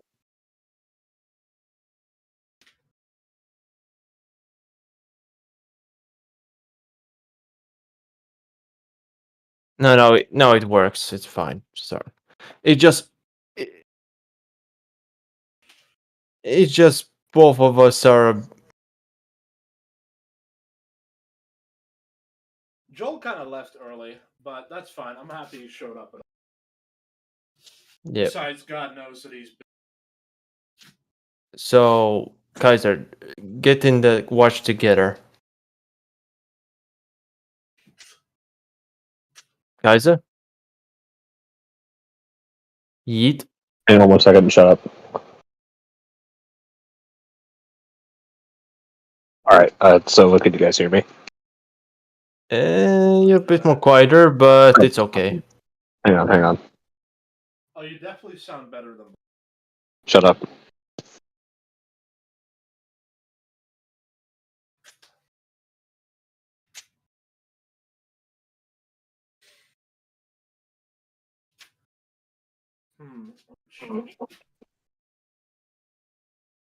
I wish I could give you some. I'm not the one who's in control of the stream.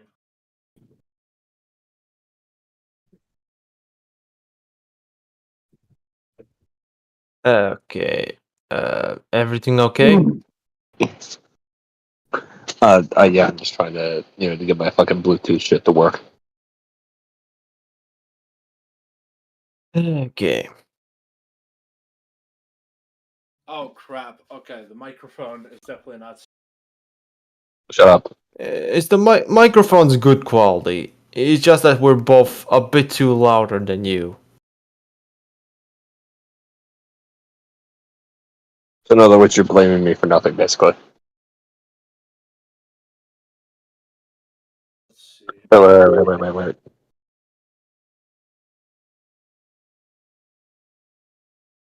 Fuck. All right, I sound fine, but God damn it. stop walking around my room. Not working. It is almost 11 p.m., so we should. I know. I may not be able to join you guys for the duration of Squared Corners, dude. All right. If I don't deal with this soon. All right, that's Okay. fine. We'll continue without you. Did Right. you actually hear that? Yeah, Did you guys hear what I just said? yeah. I think all we right, hear. all right, good. No, I need to hear what I said. All right. Okay, Alright. let's. They don't talk about how it's literally the most evil thing ever made. They don't talk about the Dark Lord that created it. Because they That don't would ruin the identify vibe, it as that. because this is a fun bedtime fairy tale. But you have other It's not a prizes. bedtime fairy The tale. ring? Oh, yes. Just identify your. All right. I'll keep it It's a as part a of souvenir story. in a glass box on the mantle. Ha! So here's the issue. Unfortunately, we made the epic, dark, bloody, violent, heart-wrenching fantasy trilogy before we made the predecessor. So instead of committing to make It's not actually that. It's not. I would actually just. I mean, yes, they're violent, but like, not any more violent than. It is a criticism, though. I do know a lot of people criticized. A lot of people definitely criticized Lord of the Rings portrayal of stuff like a lot of people back then in 2001 said that the movies were too violent and like went against the spirit of Tolkien, which I can see that. It's Peter Jackson. His movies, half of his movies are pretty violent. Have you? Yeah. Have you? These guys haven't seen Bad Taste or making the Hobbit, they tried to just turn the Hobbit into Lord of the Rings. Which is the only logical step to make if they make Lord of the Rings. Yeah. Only logical step. So. All right. Well, I guess my fucking Bluetooth earbuds are just completely useless now. All right. Cool. I guess that's what I get. I'm gonna leave. See ya. Hey, Well, Alicia It was appeared. nice for you to be there for a second. Now I can tell how much it sucks for somebody to leave, or to leave before the guy can say goodbye. So yeah, Kaiser, it was nice to have you. Whatever. Right, okay. I don't think we've taken how long? Let's see. We've taken around 3 hours to cover half of the video. I can't be here for another 3. So we're going to have to take his arguments in clusters from now on. So maybe this is a little bit too difficult for Latvian, but say just write down issues that you have with it, and we'll discuss them towards. Maybe not that, but let's try and watch more videos before. Let's watch the totality of an argument for responding. Predecessor. So instead of committing to making the Hobbit, they tried to just turn the Hobbit into Lord of the Rings. We need it to be a trilogy, and we need world-ending threats. This trilogy is constantly trying to balance the childlike fantasy whimsy of the book with shit like this. You might think this is a small-scale adventure. The dwarves and Bilbo go to the mountain to stop the dragon and get their home back, but no. Now, in this trilogy, This is one of the most important things that's ever happened. And for that reason, Sauron needs to get involved. He's just here because, well, Sauron's the bad guy in Lord of the Rings. And this is the Lord of the Rings prequel. Oh shit, hold on. The executives gave us notes. They said we need even more characters. I don't know. I mean, we have 13 dwarves. Can we give some of them character? No? Okay. Legolas is here now. People like Legolas. He didn't make an argument. He just said that it was bad that he was there. He didn't even make an argument. Yeah. Why am I even bothering with this? This is like part of the reason why I stopped doing script runners, because these videos are not worth it. I don't know. Look at what I said, Ladvian. I said, let's hear him out. And after we heard him out, I just realized that it's pointless to argue because he didn't even make an argument. He's just sort of implying that it's bad because he explained it. Wow. Yeah, I'm getting tired of this. Let's just watch this piece of shit. That's right. I mean, I guess people like Legolas, but here's my hot take for this video. I think he's the worst Fellowship member out of all of the movies.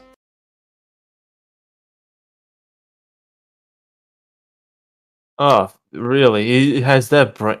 Right. There's a Jesus. nuclear take. There's a nuclear take. That well, that is some brain destruction right there. Wow. Okay, let's hear him out. Let's see him not make arguments for his points again.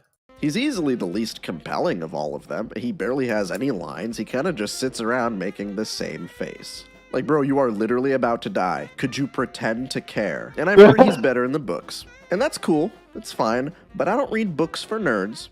I read books for grown-ups. And I give Orlando Bloom a pass on this what a trilogy child. because he was a kid, and this was his first gig, and I've seen him do better. But he is not better in The Hobbit. He's really fucking bland. I wouldn't even say it's fully his fault. They didn't really give him anything to do other than fight. And we also got to throw some CGI on his face, because it's been like a decade since we've seen this guy. Why are you fucking here, man? You're so old. Where's your wife? Go home to your family, dude. Oh, hold on. Warner said we need more new characters. I mean, again, we have 13... What is even happening? He complains that that they add new characters. I literally do not understand. Everything he said there was subjective. Okay, he's old. No, he's not. He's like 30, and he pretty much looks the same as he did before. Okay, Also, his acting is bad. No, Legolas stoic. You don't understand characters. What was the other complaint? Like he doesn't have many lines. What? Just he just implies that Legolas was a bad actor. Or I mean, the Orlando Bloom was not a good actor in the Lord of the Rings. That's just a massive claim right there to make. Okay. All right. Just go ahead and say that ridiculous bullshit. It's like saying that Keanu Reeves was bad as Neo. Wow. Just this guy's mentally retarded. yeah, it's Holy like, shit. whoa. Now he's gonna complain about Tari. Okay. Yeah. Labian, can you just like go to my house and like burn me to death? I don't want to finish this video. Okay. fucking dwarves. Okay, fine, whatever. Kate from Lost is here now. She's an all-new original character. Her name is Toriel. And you know what? Fine. The Hobbit has literally 0 women in this story. It's kind of a sausage fest. I'm not even fully against adding someone new. But you may wonder what her role in the story may be. No, you won't. You will never wonder that, because from her first scene, you know that she is here to be a dwarf's love interest. It is immediately apparent that she is just here to be in a love triangle. And you know, when I read The Hobbit, I thought to myself, this is pretty good, but it really needs a love triangle. I could have anything down my trousers. Or nothing. That was a dick joke in The Lord of the Rings. Just imagine Tolkien reading that part to his kids. And really the worst He's not making arguments. He's just making jokes that He's not making like that was not even a dirty joke. Like it really is not if you think about like if the joke wasn't inappropriate, the Tolkiens would fucking sued Peter Well- Jackson. well here's the thing, right? Like after everything I've seen when it comes to like sexual based jokes, that one is at the absolute top of the most lightest possible ones. Like, you know, like, oh, you could search me, find my little friend downstairs. Like, there's so many things you could say, and it's that. Like, it's fuck you. He's not making arguments. This guy is incapable. Worst thing about this movie is that it's just boring. At least the last movie wasn't Great, he's calling things boring again without proving it. Great, let's see movies- him prove this argument too. dull. This movie is like unbearable, especially if you're watching the extended cut. If you're wondering, the extended cut adds extra scenes for the human characters, like the mayor and Alfred. Who's Alfred? Oh, don't worry. We'll get to Alfred later. The only time this movie tries to I don't know, avoid I the like algorithm Alfred. is in the infamous So he's gonna complain that the annoying, obnoxious character is annoying and obnoxious. Okay. They were like the best characters from the Lake Down section. But the only problem I have with Fred is he doesn't have an like. I kind of wished he would have turned into a good guy at the end, but he just kind of stays a piece of shit, and then he just dies. Then again, his death is pretty fucking funny. Yeah, that's pretty good. barrel sequence. I hate that it Now, was the cut biggest from the problem from with the action from the scenes in this theatrical trilogy version. is that Me too. they kind of just don't know when to quit. I liked the Goblin escape from the last movie at first. After a while, it just keeps going, and it keeps getting more outlandish, and it gets to the point where it doesn't even feel like a movie anymore. It feels like a set Oh yeah, boy, it's like a child's comedy adventure. It's for children, bro. It is for children. Oh wait, the violent action doesn't go on long. Which one is it, you faggot? We're demonetized. Which one is it, you douchebag? Which one is it? Oh my god. set piece from an Uncharted game. And the major set piece in this movie is the barrel scene. In the book, Bilbo and the dwarves ride barrels down the river to escape the elves. And that's it. But in this movie, no. That's not enough. So now we have to have the orcs show up and try to kill the dwarves. And we also have the elves show up and they want to stop the dwarves, but they also hate orcs a little bit more. So it's just a clusterfuck of people fighting each other. And then for some reason, there's like shitty GoPro footage. It's like we're on Splash Mountain. And really the most Yeah, that distracting was thing weird. about these action sequences is that your suspension of disbelief is just completely destroyed. The characters in this movie are immortal. They survive the most insane shit. And as a result, there's rarely ever any tension in this movie. But I thought that it was a child's adventure story.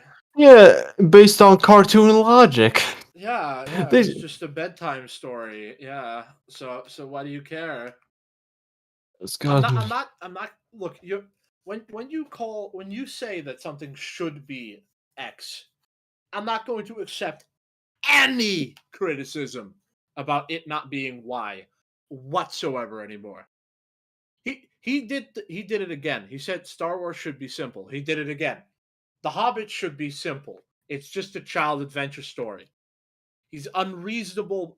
He comes up with an unreasonable premise and then expects us to go along with it. Fuck you.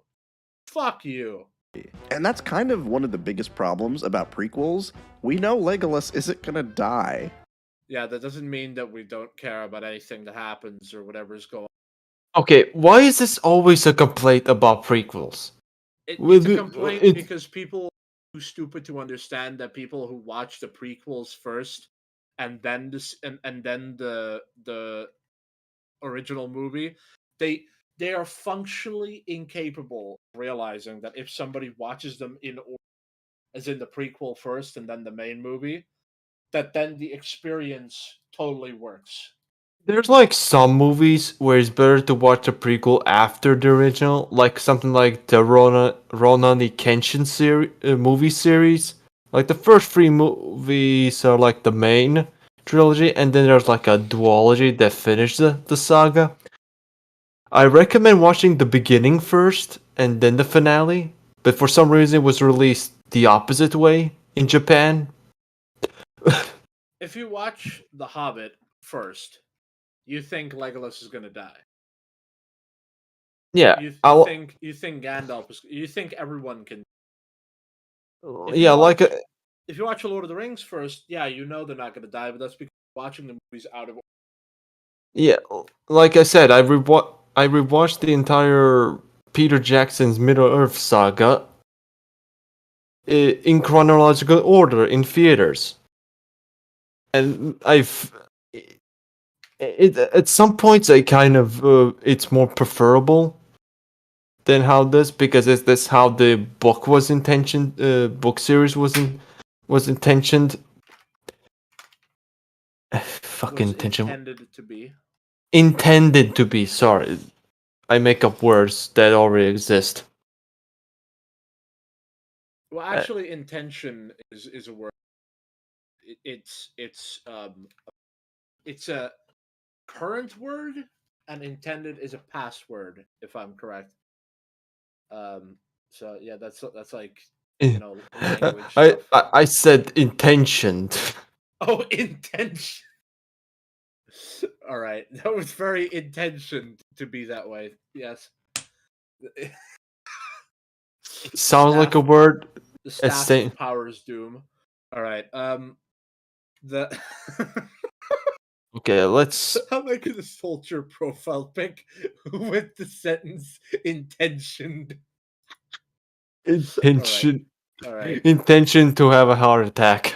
Intentioned heart attack, death by God. We know Bilbo isn't gonna die. And that's not to say you can't have tension in a movie where we know the outcome. We all know that Gollum isn't gonna eat Bilbo, but that doesn't mean that that scene isn't intense. So your whole argument is nonsensical. Yeah, nonsensical. Fuck. You do realize that if you say that there is tension, if there is intentioned in the scene, that even though you know he's not going to die, then that means that's the same all the other scenes. Why is this guy so dumb? Did your mother drop you on your head when? Did she drop you on your head again? Did she put you on a machine that just perpetually make you fall on your head again and again? Idiot. I don't watch channels that are less than like 100,000 subs. Okay, narcissist. Okay. He's a real narcissist. To this day, he hasn't responded to Anomaly Inc.'s response video. Yeah, because Anomaly Inc. tore him a new arsehole. and he's salty about that. Because the scene is well written. It was written by someone. Yeah, well, if it's well written, then the tensionation, the tender tensionation of the scenes gets intendedly tensionated when it's well written. So what he's basically saying, guys, is because I like the scene, I like it's like good now. That's all he's saying. He's just pretending to be deeper than that, but he's basically saying, "Oh, this scene is like how I liked it, therefore good." Elamalos, and all the other ones are bad because I don't like it. Elamalos. He's not a reviewer. He's not a critic. He's just a loser saying opinions endlessly and not backing them up with arguments. He's just retarded. Someone who knows what he's fucking. So the longer you draw out these scenes where the characters are never in any peril and they never take any damage. Yes, they're not in any peril. And how could they possibly take any damage in a movie series where it pretty much kills for the most part? Yep. I know Aragorn gets a little bit damaged. He never nobody gets substantially injured in Lord of the Rings.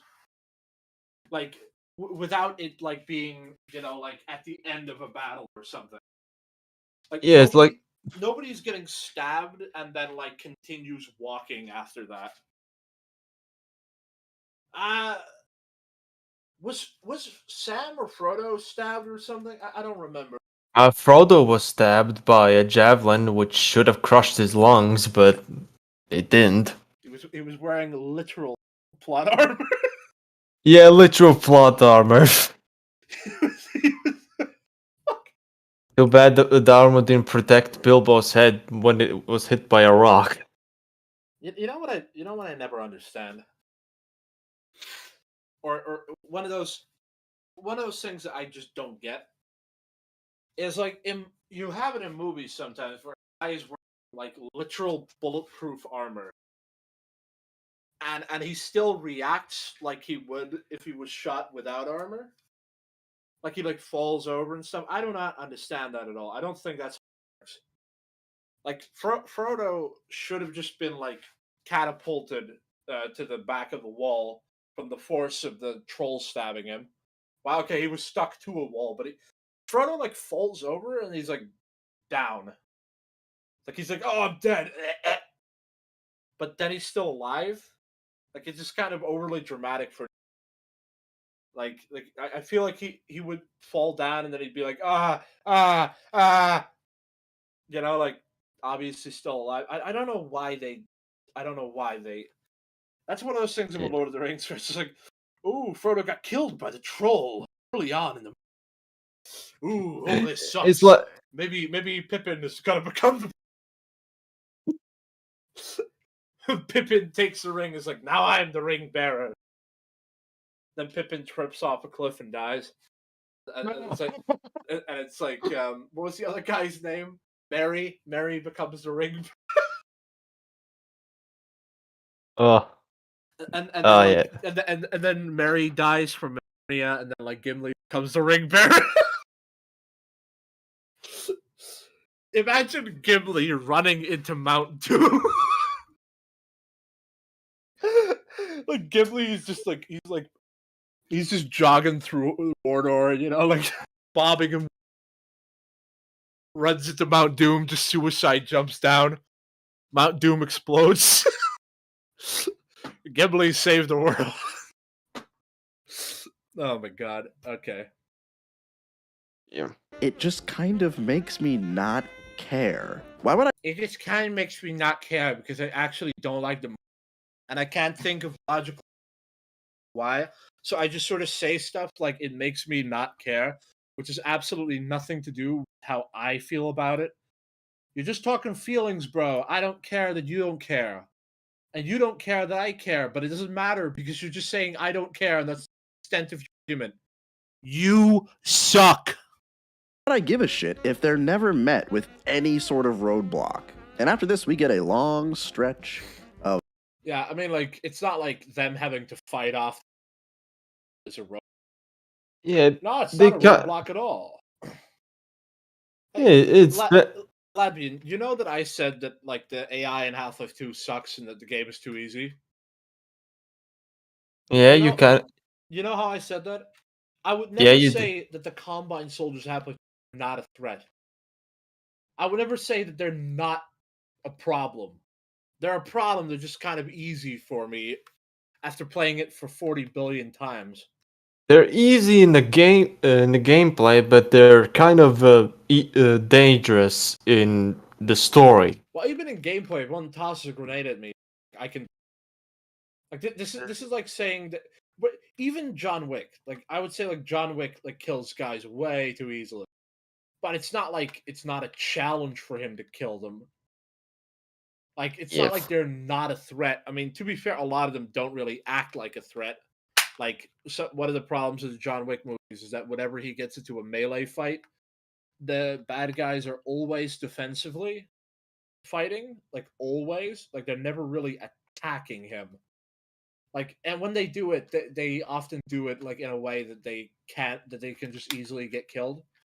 Like nobody's actually countering any of his judo moves effectively without being like a showstopper style bad guy. One of those big guys that takes a while.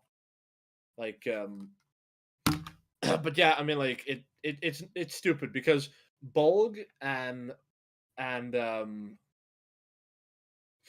Bolg and Legolas fight each other, and Bolg just straight up like beats the crap out of Legolas and sort of leaves, and Legolas is like bleeding, and he's like, "Wow, that guy was fucked." And then he fights him again in the second movie, and uses his own strategy against him that Bolg used to beat him earlier, and then he wins. But Yeah. oh man, Legolas, most overpowered character, literally running on a fucking elephant, runs in stones for a while before falling down. Oh, so bad. Yeah. Okay. Let's Fucking continue. idiots. A very boring plot. I was actually really surprised to see how much movie is left at this point, because nothing happens in this part of the movie. But hey, we gotta stretch Yeah, nothing happens. I proved it by saying it. Nothing happens. Believe me, bigot. everything out past 2 hours. And yes, I do think it's a very good idea to make Bard a real character, because Oh, now it's okay. Nothing happens, but they add a real new character. And they have Well, a stretched out love story, and they make their way to Lake Town. And yeah. Jeez. nothing happens, bro. Nothing happens. Bro, The nothing movie, happens. the movie. A lot of people like Terminator. Nothing happens. It's just a big guy going around shooting a bunch of people until it doesn't that he dies. Fucking boring movie. Nothing happens. Oh because man, he's ultimate guy who killed. oh man, Star Wars, terrible movie. Nothing happens. Nothing. Just some farm boy goes around, blows up some space station. It's so boring. Nothing happens, dude.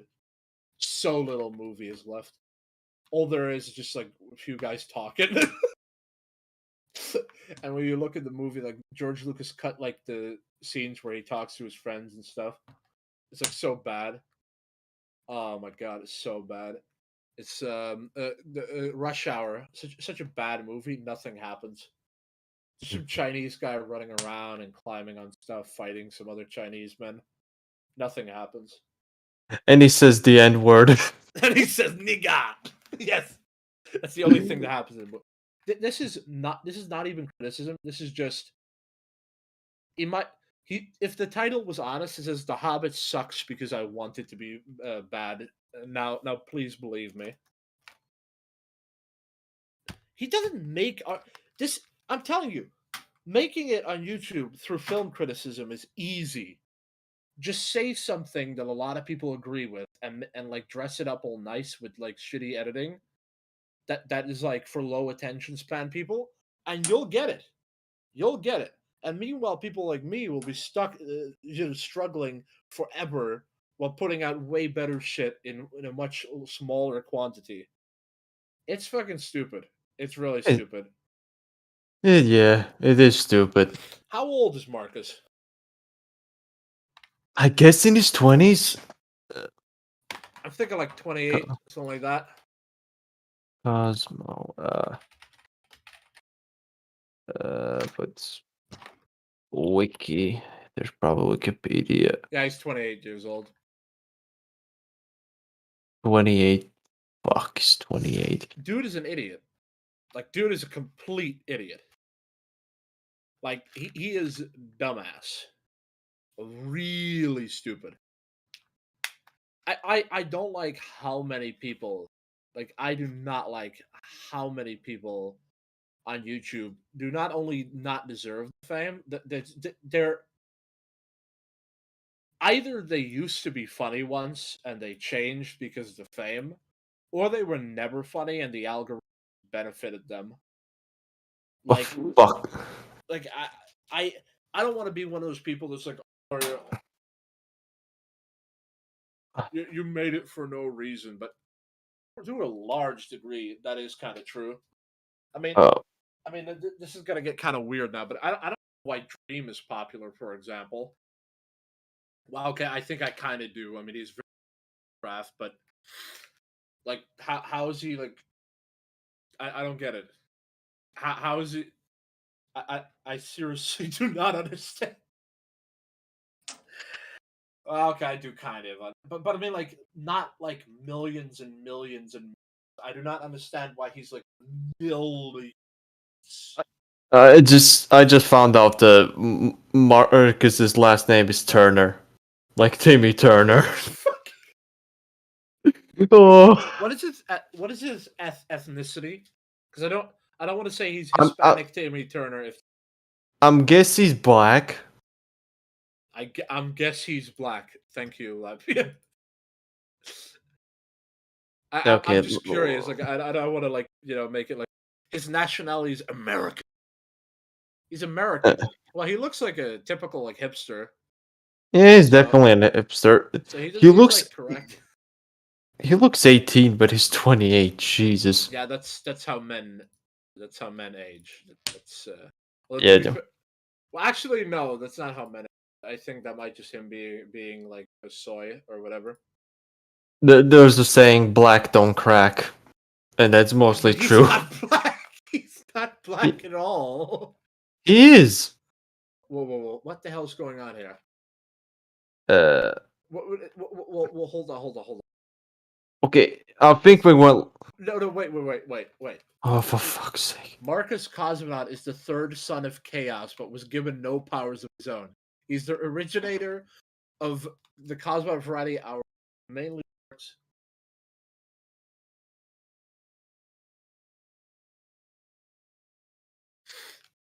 Marx used to have love interested. I thought.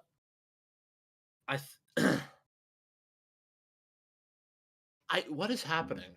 Okay, I thought I was reading like the EBAP description of him or something, but he's the third son of Chaos. Okay.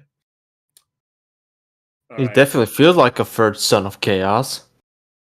All right. Okay. Enough fucking around. Kills the dragon. It doesn't hurt to give him something more to do in this movie. But I don't really need to devote more screen time to seeing his family drama. I don't need to see his rivalry with the mayor. It's there anyway. And I don't Stop need to see complaining. pointless shenanigans with the mayor and his manservant.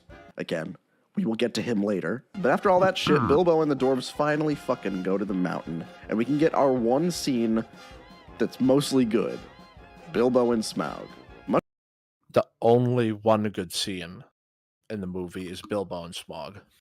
Oh, that's a lie.